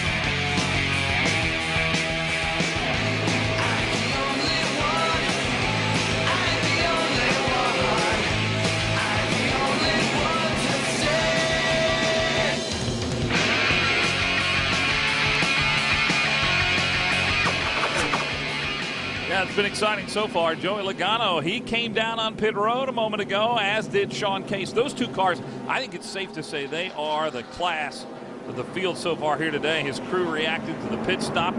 Don't get to do a whole lot of them here in this series. But Joey Logano, who's the champion, and his crew took care of him down on pit road, and now they got to work their way back up again. And really did not make many adjustments to that race car. I mean, Joey's so happy with it, just a little bit tight, complaining about a tight condition. Probably changed a little bit of tire pressure in the tires to make that car turn a little bit better through the corner, but that car has been good ever since he's been here. 62 laps to go, and we may get Natalie to check on this, but as far as I can tell now, Logano and Case are good to go. They've gotten fuel and they have gotten their 4 tires. We'll get Natalie to confirm that for us in a moment, because those two are the fastest cars on the racetrack, and they will restart 9th and 10th. But you're allowed to, as we have said, with 3 things, but you have to do it in 3 different stops, changing 4 tires and refueling the car. Yep, 3 different stages there. You have to come through and make them pit stops. And talked about the tires here. Normally we don't run an interliner at all the tracks that we run in the Grand National Series, but coming to Dover, we actually run interliners in these tires, Mike. And what that does is you say, well, that sounds cool. It's a good safety precaution, but what it does is it adds 11 pounds per corner to the car, so you actually have to take lead out of the race car when you come here and run an interliner, so it changes the balance of the race car. So it does throw kind of a wrench into the pot there for a lot of these teams, because you do have to change some lead because you've added interliners to these tires. They are heavier, so it does change the handling of some of these race cars. There's Rusty Wallace with the headset on. You say, okay, why has Rusty Wallace got a headset on here? That's because Chase Austin, that's his driver, out of Eudora, Kansas. This guy, Chase Austin, he's another youngster, 17 years old. By the time he was 15, he had won 100 feature races. One of the Midwest's best young drivers, and Rusty Wallace has signed him on. That car is actually a car that Rusty's son Steven had driven in the Busch series, and Rusty said it was one of his favorite race cars. So Chase giving it a little bit of a ride here today, and has done well. He's running 6th right now with 61 laps to go here in this race. Home Life Communities is a sponsor on that car, and you know, Rusty's been happy with the performance there, although you know we always want more. They've had some problems. They had a lot of growing pains, but Chase Austin doing a fine job for the 66 car, Rusty Wallace. And as the year has come on, he's matured a lot, and hopefully next year things will be much, much better for that team. Well, Jesus Hernandez is going to restart as the leader. First time we've had to say that this year. Jesus, actually out of California, out of Fresno, California, part of that Drive for Diversity for Ginn Racing. Started his career at the Irwindale Speedway, and here he is leading at Dover. We get ready to go back to green. All right, we wanted to know if Sean Case and Joey Logano have changed their 4 tires and have filled their cars with fuel, which means that we will not see them on pit road again today. If they have, let's go down to Natalie. What's the answer? Well, guys, I've been hanging out in Sean Case's pit, and I do know that they are planning on doing fuel, but they realize that the only person they're racing pretty much today is Joey Logano. So if Joey pits, Sean's going to come in and get fuel. Since last time he was in, he changed the right. Now, if you were watching that last pit stop, Joey beat Sean out simply because Joey changed his left, Sean with the right. So they're feeling good. Fuel's the only issue for Case, and like I said, they'll just wait and see what Joey does. Hey, Natalie, do us a favor and check and see if Andy feels that they have enough fuel to go the rest of the way, or if they have to come in, how short are they on fuel? Yeah, I have to believe that they would have to come in and take some fuel. you know, especially as many green flags as we've raced, unless we see a whole lot of cautions between now and the end of 150 laps. But I'd have to believe these guys wouldn't roll the dice that much. But it's going to be a monkey see, monkey do deal, I believe, for them two cars. But again, like Natalie says, them two cars are racing each other here today at Dover, and they have to kind of just watch each other and see what the other one does. But they also know how much fuel is left in that tank. Right, and that is going to be the question. They'll restart 9th and 10th. So the first part of the question is they've got their tires. Fuel now is the only issue, as we will restart with under 60 laps remaining here in the Sunoco 150. The light is out on the pace car, and Jesus Hernandez and John Freeman. We have not seen these two on the front row very much this year in the East Series, so we'll see what they do on the restart. Again, racing entry, Rich Berghoff, the crew chief on that car, has worked with a lot of Busch teams in the past. Good crew chief, been around a long time, and this was a growing year for that team, and Rich has worked hard and put together some good equipment. Jesus done a good job behind the wheel of that 4 car. Well, he has. 2-time track champion at the Madeira Speedway out in California. Part of the Drive for Diversity program in NASCAR. And I think you ought to look out. Right behind him is Matt Kovaluk. As we get ready to go, green is out. And look at Kovaluk diving low. Matt got a big run on that start. He's been doing awesome on these restarts here, too. He's been taking 1 or 2 cars every restart here today. Matt Kovaluk now in 2nd place. Freeman got a pretty good jump on the restart. Freeman started the year in great style. He ran 9th at Greenville Pickens, but then money became an issue. Had a 10th place run at Stafford, so he's had some decent runs this year. Oh, Brian Chu. Yellow is back out. And well, you heard it. How many times have we seen that, blowing a right front into the wall? Day is done. Yeah, that's what's so tough about this. Looks like Matt Kovaluk possibly down on the bottom of the racetrack there also. Yes. Wow, Matt looks like he may have gotten in the back of somebody. Wow. Tough break for Matt. Matt Kovaluk talking to his crew chief. Take right sides here. Trying to get Brian Chu out of the car. The safety crew is there. There's. Oh, he's not happy. Not happy. Maybe able to take a look at that restart and see what happened there, but unfortunately, it looked like maybe John Freeman may have slowed down, because I believe John was the only car in front of him, and Matt just maybe run him over. Well, you heard Matt's not happy. The left front is down, right front. Well, look at the Brian Chu accident a moment ago. Brian crawling out of the car, appears to be okay.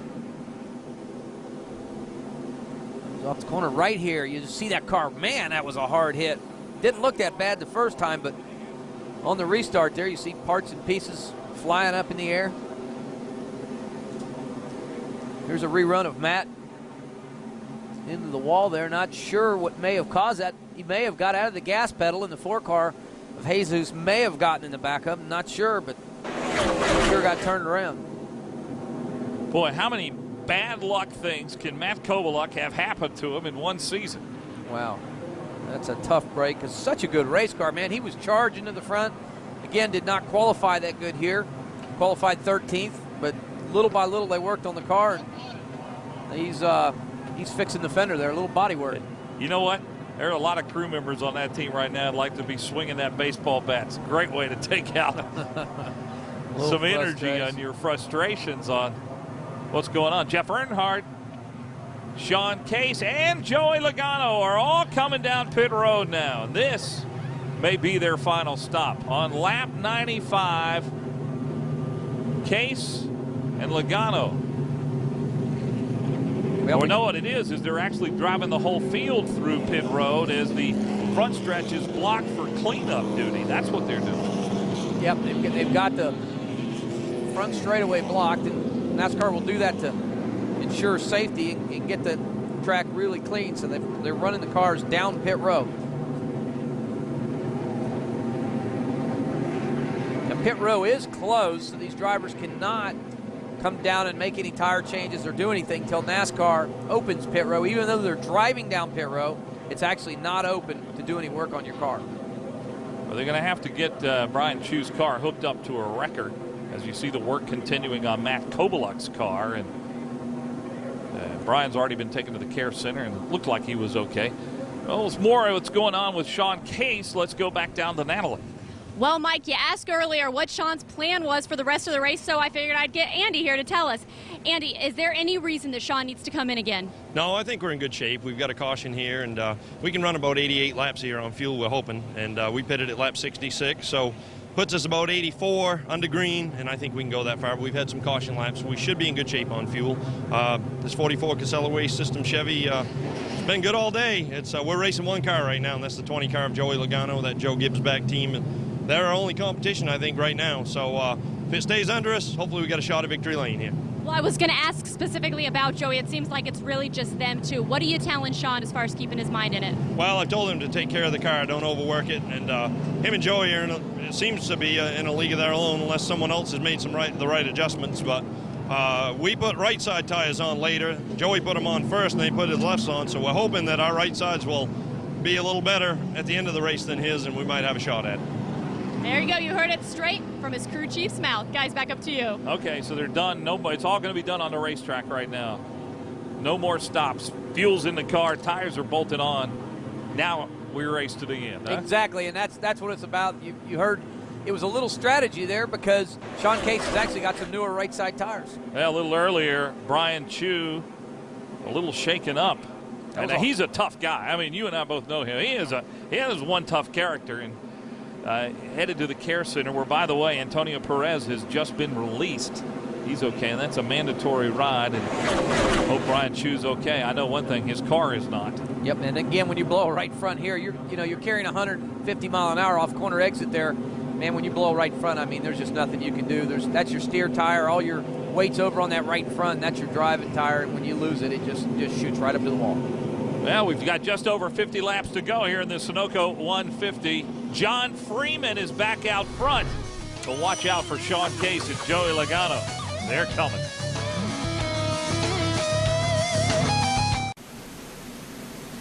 Now, I'll tell you something. Matt Kobaluk is a fired-up guy. Now, you see the NASCAR official in front of that car?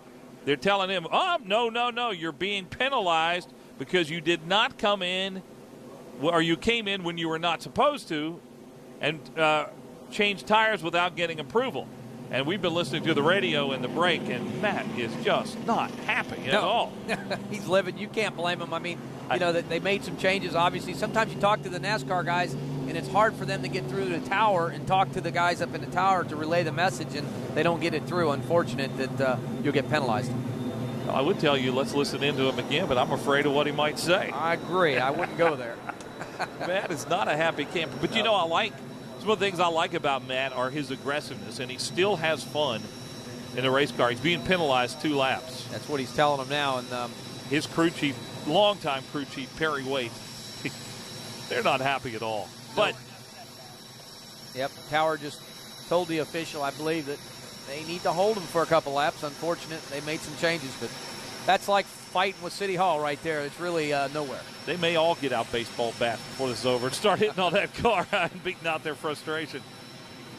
Yeah. Trying to make sure that that's not rubbing on that tire that they unapprovingly put on. Yeah, they are not happy, but obviously there's major damages to that car. Not sure if they got suspension damages. If they do, Matt will be coming back in here in a few laps anyways. Well, tough break. It's been a tough season when you look at Matt Kobaluk, who won here in 2002, and that's the year he lost the championship by 9 points. And you think about his season, he won at South Boston, finished 3rd at Stafford, had a great win at Lime Rock. But around that, he had a 33rd place finish at New Hampshire and 21st at Greenville Pickens. And see if we can see here what happened. Obviously, he got tagged from behind and sent him up into the wall. Only car close to him was a 4-car Jesus Hernandez. Not sure if he just got loose or maybe got a little tag from the rear, but you don't see a whole lot of bumper damage to the rear of that race car. So unfortunate for Matt Kobaluk. Of course, he knows what happens, and he'll tell us about what happens later down the road, but it's over now. But you know what? Matt's going to be back next year. And I would not count him out for the championship next season either. No, he's This is a guy who's running against the young kids, the developmental drivers, and he says he still loves them. I think we can see here maybe what happened. Here's a good look at it. Looks like the caution comes out. Oh, Jesus did not get slowed down. That's what we talked about, Mike. That's tough. Well, you called it, yeah. That's a rookie mistake. I mean, Jesus Hernandez is a rookie in this series this year, and obviously the caution coming out. Matt gets slowed down. Maybe Jesus' spotter did not tell him quick enough, and man just turned him around, and he was just victim of the circumstance. Tough break for Matt Kovaluk. Well, tough break on his crew, and great work by our crew actually getting a shot of exactly what happened. And Jesus, who is, as you said, a rookie, and that was a rookie mistake. There he is, Jesus Hernandez, who looks like he'll restart this race on the front row. Yep, obviously did not get in the bumper of his car, so that's a good thing. Kovaluk, of course, sponsored by the Mohegan Sun Casinos, where the end-of-the-year banquet in this series will be held. He is part of the Mohegan Nation himself, not the last of the Mohegans. There's a little damage there where the evidence, they're saying, that should not affect the car too much, but if it pushed that fender in, that left front fender in front of the tire, it will affect it. So.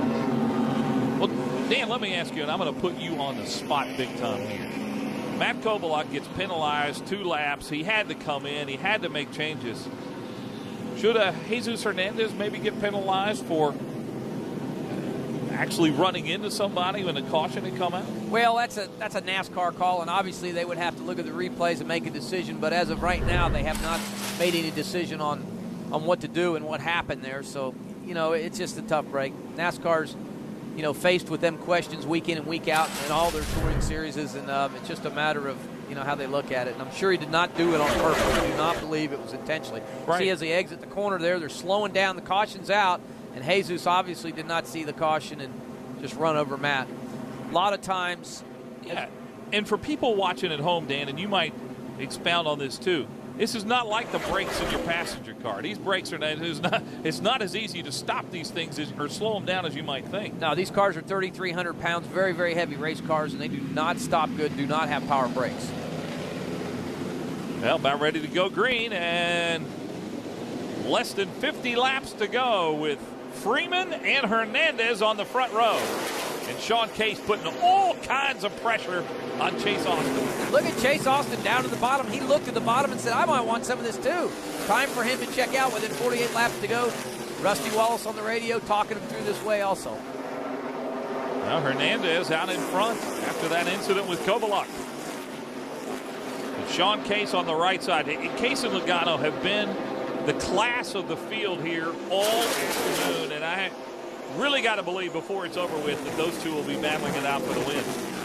And someone not to forget about is that 83 car of Peyton Sellers right behind Sean Case. I mean, he's been coming to the front. His car has been extremely well, just a little bit loose on the long run, but they've made some adjustments to the 83 car of Peyton Sellers, so he's back on track also.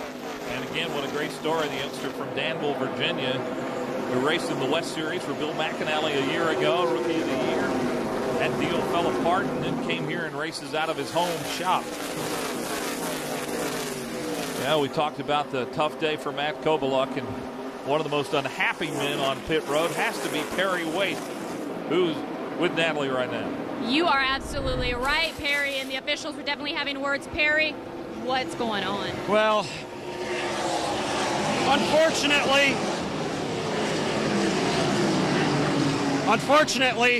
our own NASCAR officials here don't know their own rules, that we can take damaged tires don't count against us. Our pit road official held us for 2 laps because we changed 2 damaged tires. He doesn't understand their own rules.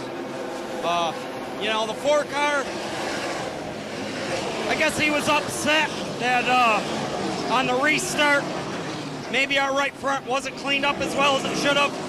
Matt made incidental contact just a little bit. It was nothing intentional. When the caution came out, he just blatantly spun us out, put us in the wall. There again, NASCAR up there, boys in the tower, they need to start looking at these calls they're making. That guy ought to be penalized. Well, Perry, sorry All right, thank you, Natalie. And that's what we're talking about, and it's not our job really to second-guess NASCAR, but I'll tell you what, Matt Kobaluk has been in some involved in decisions where it really was a tough call, whether it was jumping the restart at Adirondack.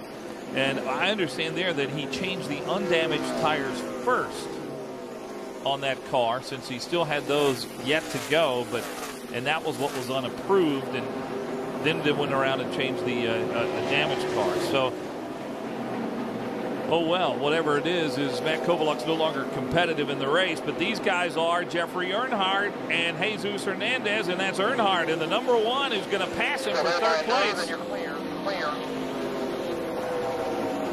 Here, Earnhardt spotter saying clear. He's charging to the front also. I tell you, time-wise on the clock, he's just as fast as Sean Case right now. Jeffrey Earnhardt is on a rail here. And while we were hearing from Perry Wade, I can tell you that Sean Case retook the lead. There you see John Freeman and Chase Austin. Sean Case retook the lead, and Joey Logano moved to 2nd place. So we have cycled back around. All the pit work is now done for these two. 40 laps remain. Well, John Freeman, we got a report, just hit the wall. That's when he comes around. We'll see if he's got damage on that right front. So many, we've seen this happen a couple of times today. The right front goes down. Yep, and again, once it goes, there's really nothing you can do. Freeman did hit the wall. There he rolls down in the corner, right in front of Chase Austin, and may have gotten a little help there. Wow, tough break there. Hard right front damage. Good job of holding on to that race car. And may have just had to check up out of the throttle a little bit. I'm sure Chase Austin did not do that on purpose, but when you're closing that fast, it's just hard to get back out of the gas. Tough break for John Freeman. Yep, smash mouth. Got smashed, didn't he? 9 lead changes so far in the race today. The last one has put Sean Case out in front of Joey Logano. There are the 2 cars that have dominated the race today. But again, I'll say this, it has been fun watching them after the pit stops have to show their ability in driving back through traffic to get up to the front. Well, that's what it takes, and that's a team effort also with a spotter to be able to work your way through trouble there. on the front stretch. That's Seaman. 06 car, Ryan Seaman, hard contact with the wall there. Ryan Seaman, former Rookie of the Year in this sport, finished 4th in this race in 2005. His car caught on fire a little bit. He is a fireman by profession out of Toms River, New Jersey. Wow, possibly a little contact there with Tim McCready, the 31 car. Got run over there, or just possibly a communication problem with the spotters. You see a wheel mark on the right rear corner of that tires, that car. So, yeah, Ryan Seaman, looks like his day is done as the NASCAR safety officials very quickly over there to him. Caution is out on lap 114. Sean Case, Joey Logano, 2 young guns out in front of the Sunoco 150.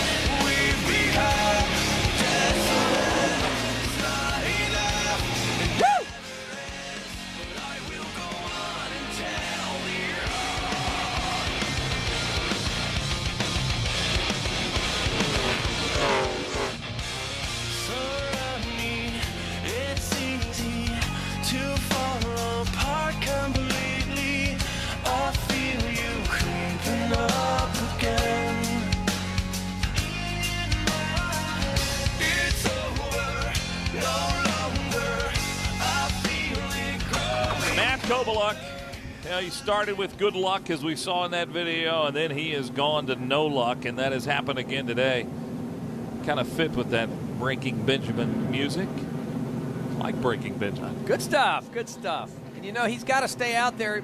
There's only there's 16 points separation between him and Peyton Sellers in the points chase, so it's so important for Matt Kovaluk, if you ask yourself why he's out there riding around with a race car looks like that, he needs to get as many points as he can because Peyton Sellers is currently in the 5th position. He could actually leave here today in 3rd in points. Right, he could lose in 3rd place. Here's why we're under caution.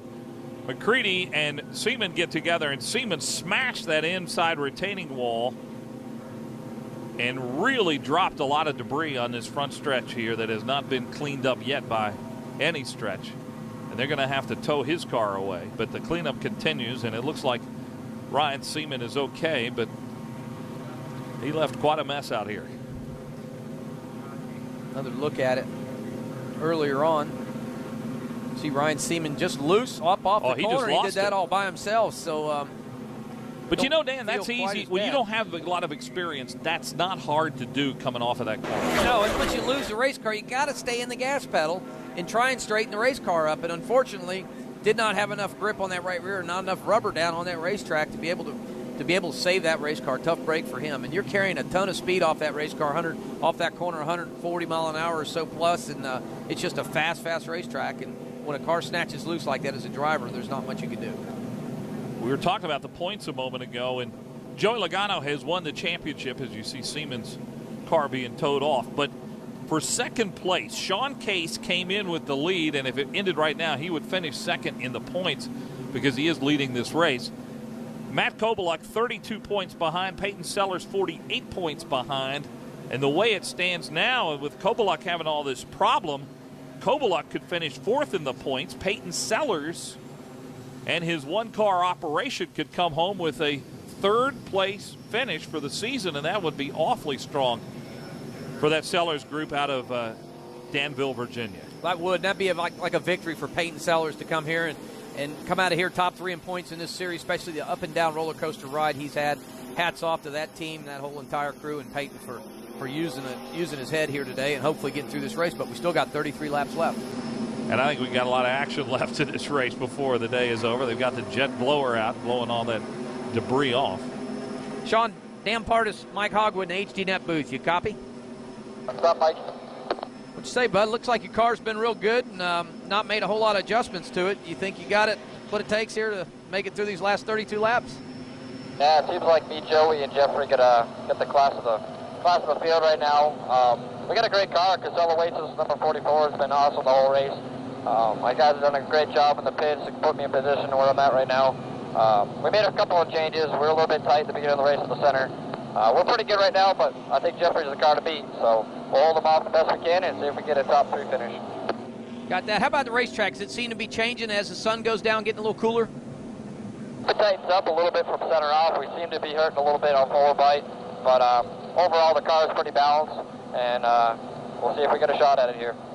All right, good luck to you there, Sean.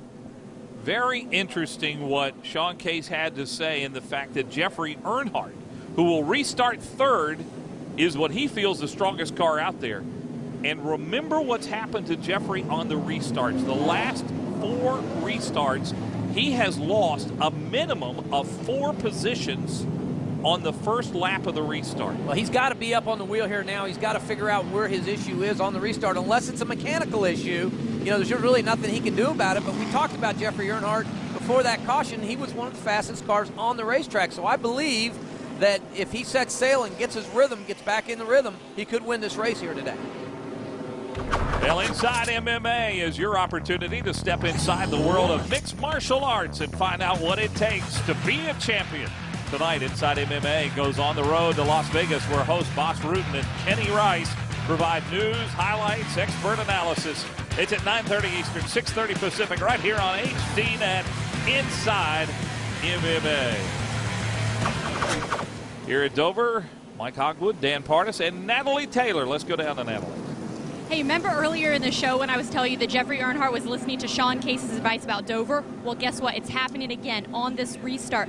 Jeffrey and his team asked Sean Case and Andy Santerre where the best point to get that restart mark is. And it's Sean's advice, go when I go.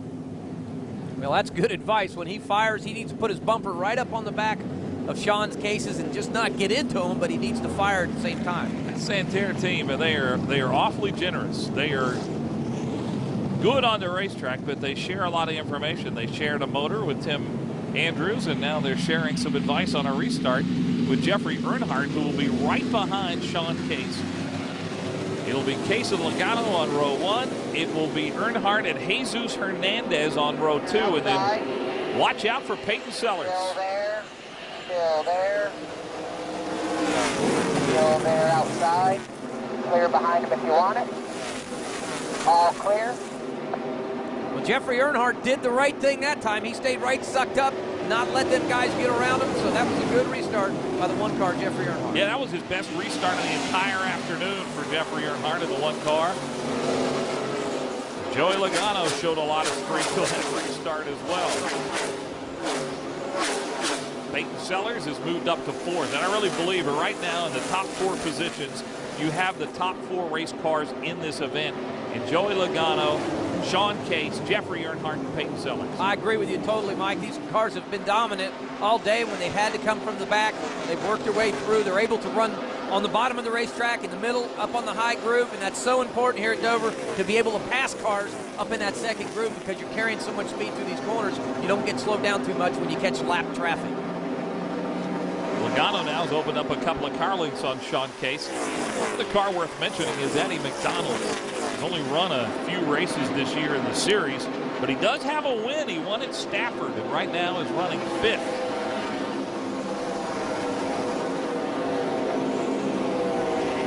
Peyton Sellers getting passed by McDonald and Jesus Hernandez. That's McDonald in the 48, who we told you won at Stafford, finished 10th last week in Loudon, New Hampshire.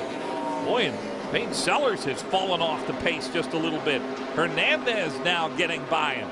Yep, you see Hernandez sawing on the steering wheel up on that outside groove. Peyton possibly having a little problem through the center. Looks like his car appears to be a little bit tight. Coming up on 25 laps to go in this race. As Dan likes to say, it's go time. Definitely is at this point. 31 car, Tim McCready, Richard Childress Racing entry. He's had an up and down day here. But you know what? Every time he's been down, he's bounced back and made something happen positive.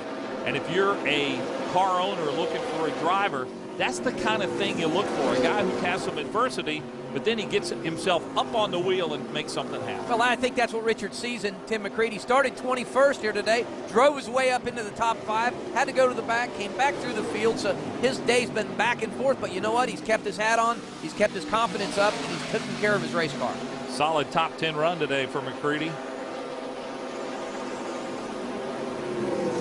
think that's Jerry that's Sean Steve Park. Steve Park in the 53 car. He's had a up and down day here also. Currently showing in the 9th position. Both the Marquis and Park cars, they look the same. One's 35, one's 53. Same sponsor. They're both owned by Bob Torriere. And you remember Marquis jumped in that car halfway through the season when he gave up on Eric Holmes. Steve Park, winner in the Nextel Cup race, has done a lot of racing in the Nextel Cup, the Busch Series, the Nascar Craftsman Truck Series, and he's back home to where he originally started in the Grand National East Series. And he loves these cars. He likes racing on these tires. Does a few races a year here. This is his first race this year, but he runs so well here last year. Again, we talked about it earlier. He almost won the race. Had an extremely good race car. Unfortunately today, not the race car to his liking, but he's in the top 10 right now, so I think he'd have a good run if he could finish in the top 10 here at Dover. Dan, as the laps wind down here, and it looks like it's going to be a battle between Earnhardt and Logano, as Earnhardt has now gotten past Sean Case. Well, Sean predicted this to us that it would happen. Yep, looks like Sean Case has been a little bit loose these last few laps, and he gets down in the corner. I think he's been so loose, he's letting Jeffrey by. He knows he was holding him up there a little bit, not able to hold down to that race car. But Jeffrey Earnhardt has got a good race car. It sticks down to the racetrack, and they've been really talking in the last few laps saying, use your head. 21 laps to go. He's gaining ground on Joey Logano, as you can see. He's almost caught up to him. Well, Mike, he's a 1/10 of a second faster that last lap, and he really was not in clear running. Again, he had to pass Sean Case and get his rhythm. Not going to give you the bottom right away here. Just keep working at him. 19 to go. Plenty of time. That's the spotter for Jeffrey Earnhardt, and as you can see on your screen, Earnhardt has caught up with Logano here at Dover.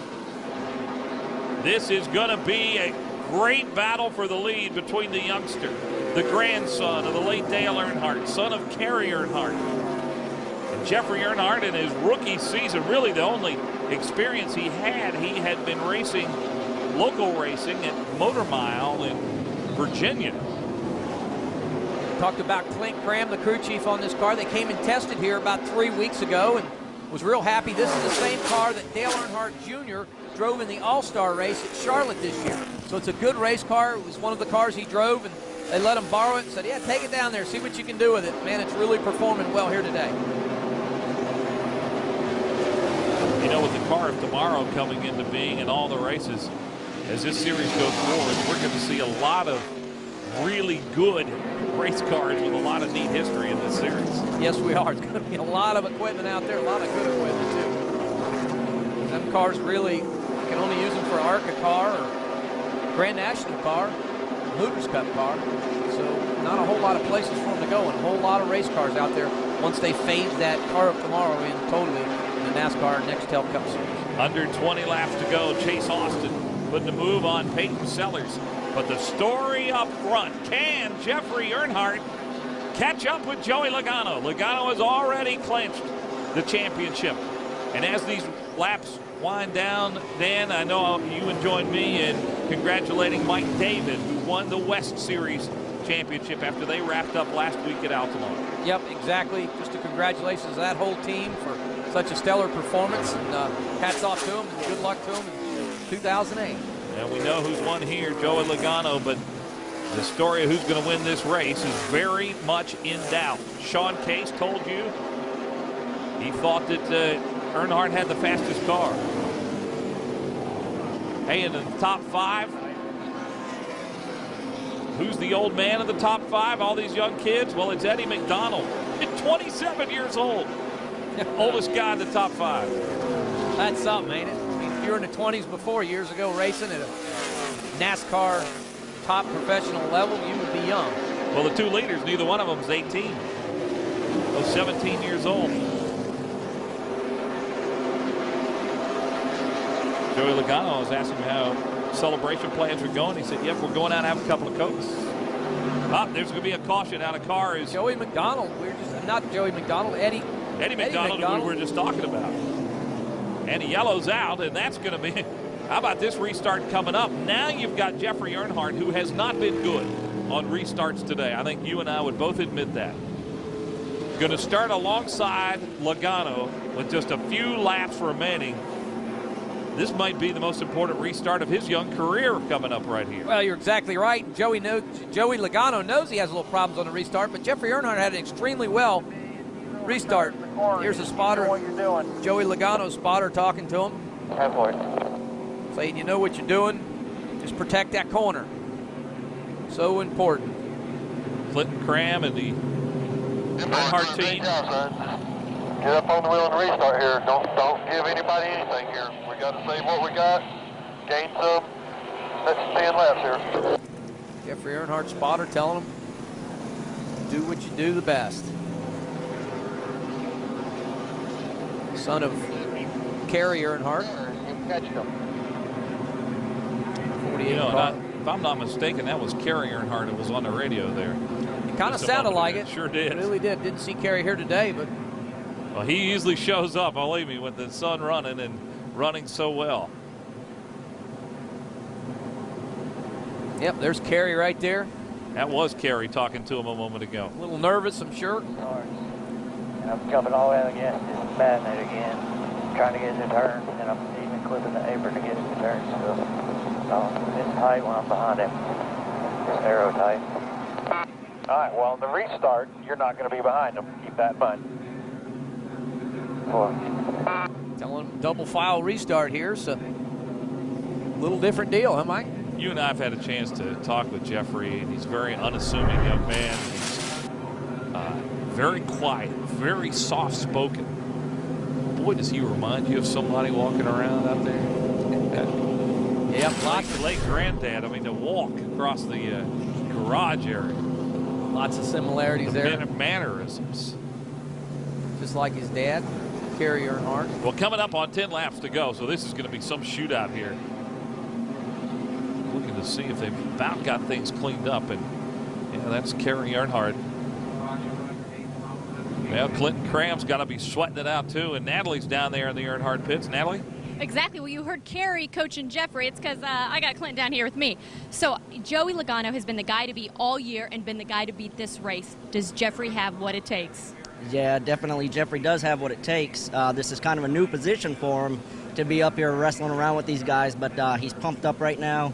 The car's been working really good on the long runs. We don't have a long run to get to the end, but he does have what it takes to drive by him with 10 laps to go. Our best has been after 5 laps. We just hope he don't get away. We've been a little weak on the restarts, and Jeffrey's beating himself up over that, but he's done a heck of a job all day long, all weekend really.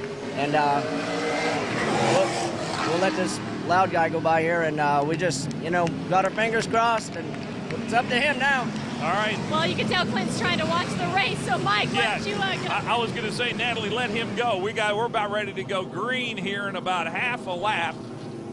A little bit other, and thanks to Clinton for giving us his thoughts. And you know what? I agree with what Natalie was asking Clinton Cram about. This guy does have what it takes. Can he get it done today? Well, he's going up against one of the most talented young drivers to come along in years in NASCAR. Well, he can do it, and he's got what it takes. The answer is yes. Both these drivers are good drivers. Joey Logano is going to race them hard, but he's not going to race them dirty. That's what Joey Logano's about. I think he's learned a lot in the past year or so in this series, so I think it's going to be one heck of a finish here. All right, we're about ready to go green. As the cars are coming through turns 3, will make the round turn 4. That's a clean racetrack. We've got 10 laps to go. This is going to be fun. Better tighten your seat belts and hold on. Green. Still inside. Still inside. The high line's good. Boy, pretty good restart for Sean Case. Clear low. Nobody from behind, buddy. Go get him. And again, Earnhardt got left in the dust on that restart as Logano and Sean Case took off. Not the restart Jeffrey Earnhardt wanted. Sean Case was having trouble before this caution. Obviously, his car was slipping, sliding around. But look at the 44 car. Case now appears to be glued back to the racetrack. All right, we heard Clinton Cram say 5 laps and he's good. Well, 5 laps will mean about 4 to go. Is there enough time for Jeffrey Earnhardt? And how about Sean Case getting up on the wheel right now? Sean Case is really giving Joey Logano a fight. Oh, he got in the back bumper, loosened him up. Sean Case takes the lead. That looked like an old Earnhardt move right there. And now Jeffrey is caught up with Logano. Yep, Jeffrey's got to take advantage of this right now because it's so important. And I believe Sean Case's race car is going to go away here in a few laps when his tires heat up. Oh my goodness, Logano slams into the side of Earnhardt. Big move there off of 2. Not sure what that was about, but unfortunate for him. He let him know he was back there. Jeffrey's got to get up on the wheel. He's got 7 laps to go. If he's got anything left, he needs to do it. That might have hurt that race car. Jesus Hernandez trying to get by him right now. Boy, Logano delivered a heck of a blow to Jeffrey Earnhardt. Wow. I don't think that pass made Logano happy, to be honest with you. No, I don't think the pass did, and I don't think the repass made Jeffrey Earnhardt very happy, but he's got to collect it, get it back together. And if he's got anything left, he's got to do it now with 5 laps to go. Well, he gets by Hernandez, and now will set his sights on Logano. Sean Case with a bold move, getting Joey Logano loose, got by him, and has taken the lead. 5 laps left. Sean did the right thing, and now he's got to go. No looking back at this point. He has got to really stand on that race car and get up on the steering wheel. Drive down in the corner just as hard as you can, but you got to be careful, Mike, not to overdrive the car. If you drive it too far down in the corner, you'll slide the nose and lose ground. All right, here's my question. Joey Logano catches up to Sean Case. Then what happens? Well, he loosens him up down through the corner. That's what happens, and he passes him. Can he catch him? That's the question. He's got to get within 3 or 4 feet of Sean Case to really do anything with him. Well, he's closing in. Sean Case admitted on the radio to us a moment ago that he felt he had the 3rd fastest car out there behind Logano and Jeffrey Earnhardt.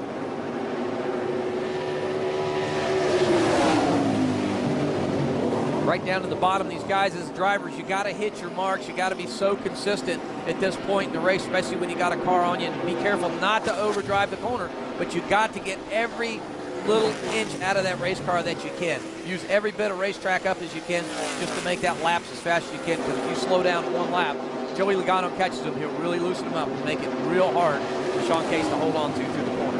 One slight mistake for Sean Case, and Joey Logano is right up on him. See Logano a little bit loose off the corner. White flag is out. Clear. Final lap. Final lap for Sean Case and Joey Logano. Those two have been the fastest all day. Nice and smooth, man. You got a nice little gap there. Come on home. Get home, big boy. You got it. You won it. Good job. How about Sean Case? Wow, what a finish. Never believed that. Look at this. Tim McCready, a little sideways there. There's Sue and Andy Bad to do, Santerre. boys. I got him back from Greenville. And full out. Good. You heard the talk about Greenville. That was the first race of the season. So proud of you. This team is awesome. Andy, you're the man. You guys are great. Hey, we did what we had to do. Good job, man. Good job. So Sean Case comes home the winner. For Sean, that's a win at Elko, a win at Thompson, a win at Mansfield, and now a win at Dover on this season. Pretty good year, and he'll finish second in the point standings to Joey Logano. And our congrats to Logano, who's won the overall championship, and congratulations to that man, Sean Case, who wins the Sunoco 150 here at the Monster Mile in Dover. Well, if you'd asked me, I'd have never betted on Sean Case because, like I said, before that last caution, his race car really started to go away. I don't know if his tires got hot or what. Slid up the racetrack. Jeffrey Earnhardt drove by him. Did not believe he really had what it take to get back to the front, but he did exactly what he needed to do. And obviously the tires cooled down, and he was able to let it last for them 7 or 8 laps. Let me tell you something. Those tires aren't cool right now. No. He's used every bit of them up there, that's for sure. Yeah, that pass, though, was something to watch. And Logano's having a burnout himself. Why not? Celebrating his championship victory in this series. Both of these guys smoking up the joint. You know what, and I think it's really safe to say that while there's been so much talk about Joey Logano, he's a can't miss, and we're going to see him in the highest form of this sport.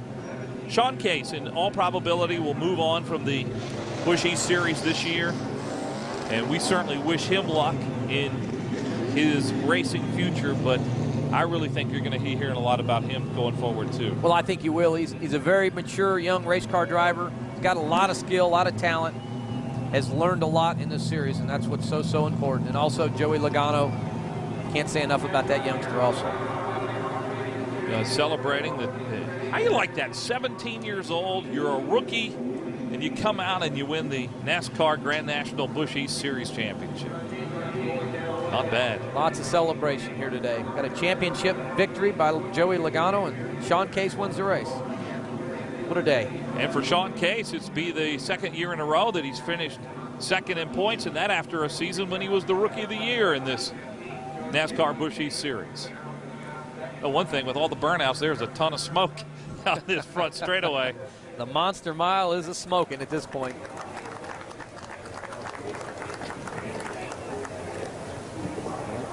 Well, you know, the other thing, too, is we were talking about at the beginning of our broadcast, the HDNet Performance Award, and I would believe this would wrap it up for Sean Case, so he's going to be a double winner today, not only winning the race here, the Sunoco 150, but he's going to get a nice HD TV. Big bonus there. And $10,000 on part of HDNet. I'm here. Tell you, and as a team, that means a lot to have some bonus money like that by different corporations, and all these drivers talking to him through this past year, real excited about it. Well, I think some drivers today took notice of Sean Case. A little emotion there with Andy Santerre.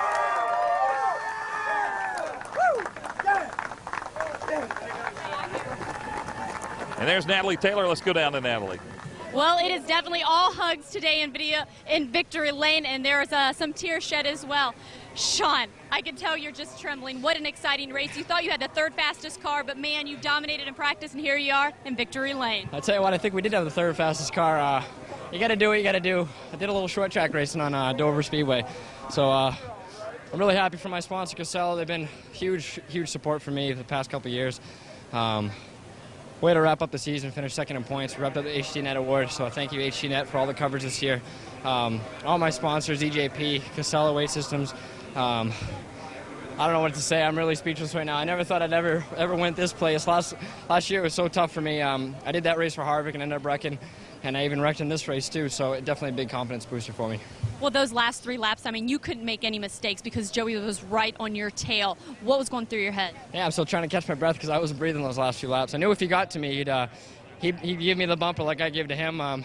It was just good racing. I'm just really happy for my team and all my guys who worked their asses off all year. So I just want to say hello to my roommate, Derek Nealon. What's up, buddy? Well, Sean, like you said, you also got second place in championship points, along with the HDNet Performance Award. Here's your plaque, and along with the plaque, you've got $10,000 and a TV coming your way. Yeah, absolutely. I think me and Andy are going to split it. I don't know how we're going to split a TV in half, but we'll see what happens when we get to the shop. That's going to be a challenge, guys. Hey, congrats. Yeah. Thank you. Yeah, what a day. And, you know, you can relate. You really don't take big breaths on those final couple of laps when you're going around like that. No, it don't. And he did what he had to do to pass Joey Logano in a professional way. I'm sure Joey wasn't happy with, the bump and run per se to get Joey out of the way, but he did what he had to do to win the race. And he even said if Joey would have caught me, I'm sure he would have done the same thing. So once he bumped and run, he knows he needed to check out. And he did what he had to do to win here today. Yeah, Gatorade baths for everybody. Look at Natalie scrambling to try to stay dry down there in Victory Lane. We've got more celebration coming your way from the Dover International Speedway. We're back in a moment here on HDNet.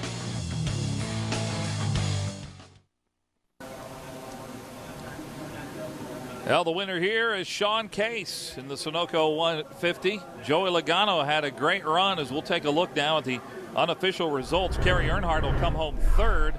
Jesus Hernandez, his best finish of the year. And how about Tim McCready? Good run for Tim McCready. Had, like I say, starting 21st here today, overcoming all them problems. Look at Chase Austin, Rusty Wallace's driver. Rusty was on the radio with him, worked him through. Mark Davis, another good finish for him, driver development driver for Joe Gibbs. And Max Dumouriez comes home 10th, Steve Park 8th.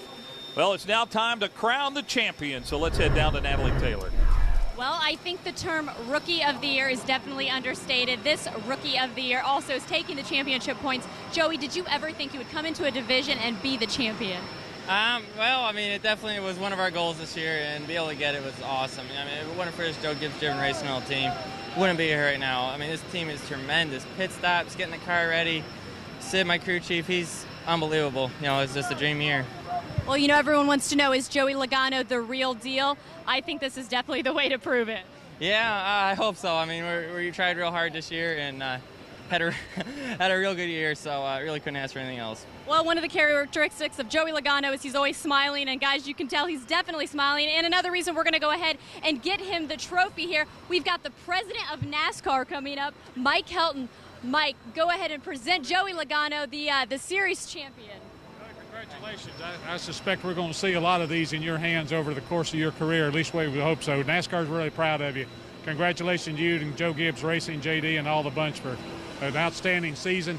Not only a rookie season, but a championship season. We're proud to have you part of NASCAR. Thank you very much. Appreciate it.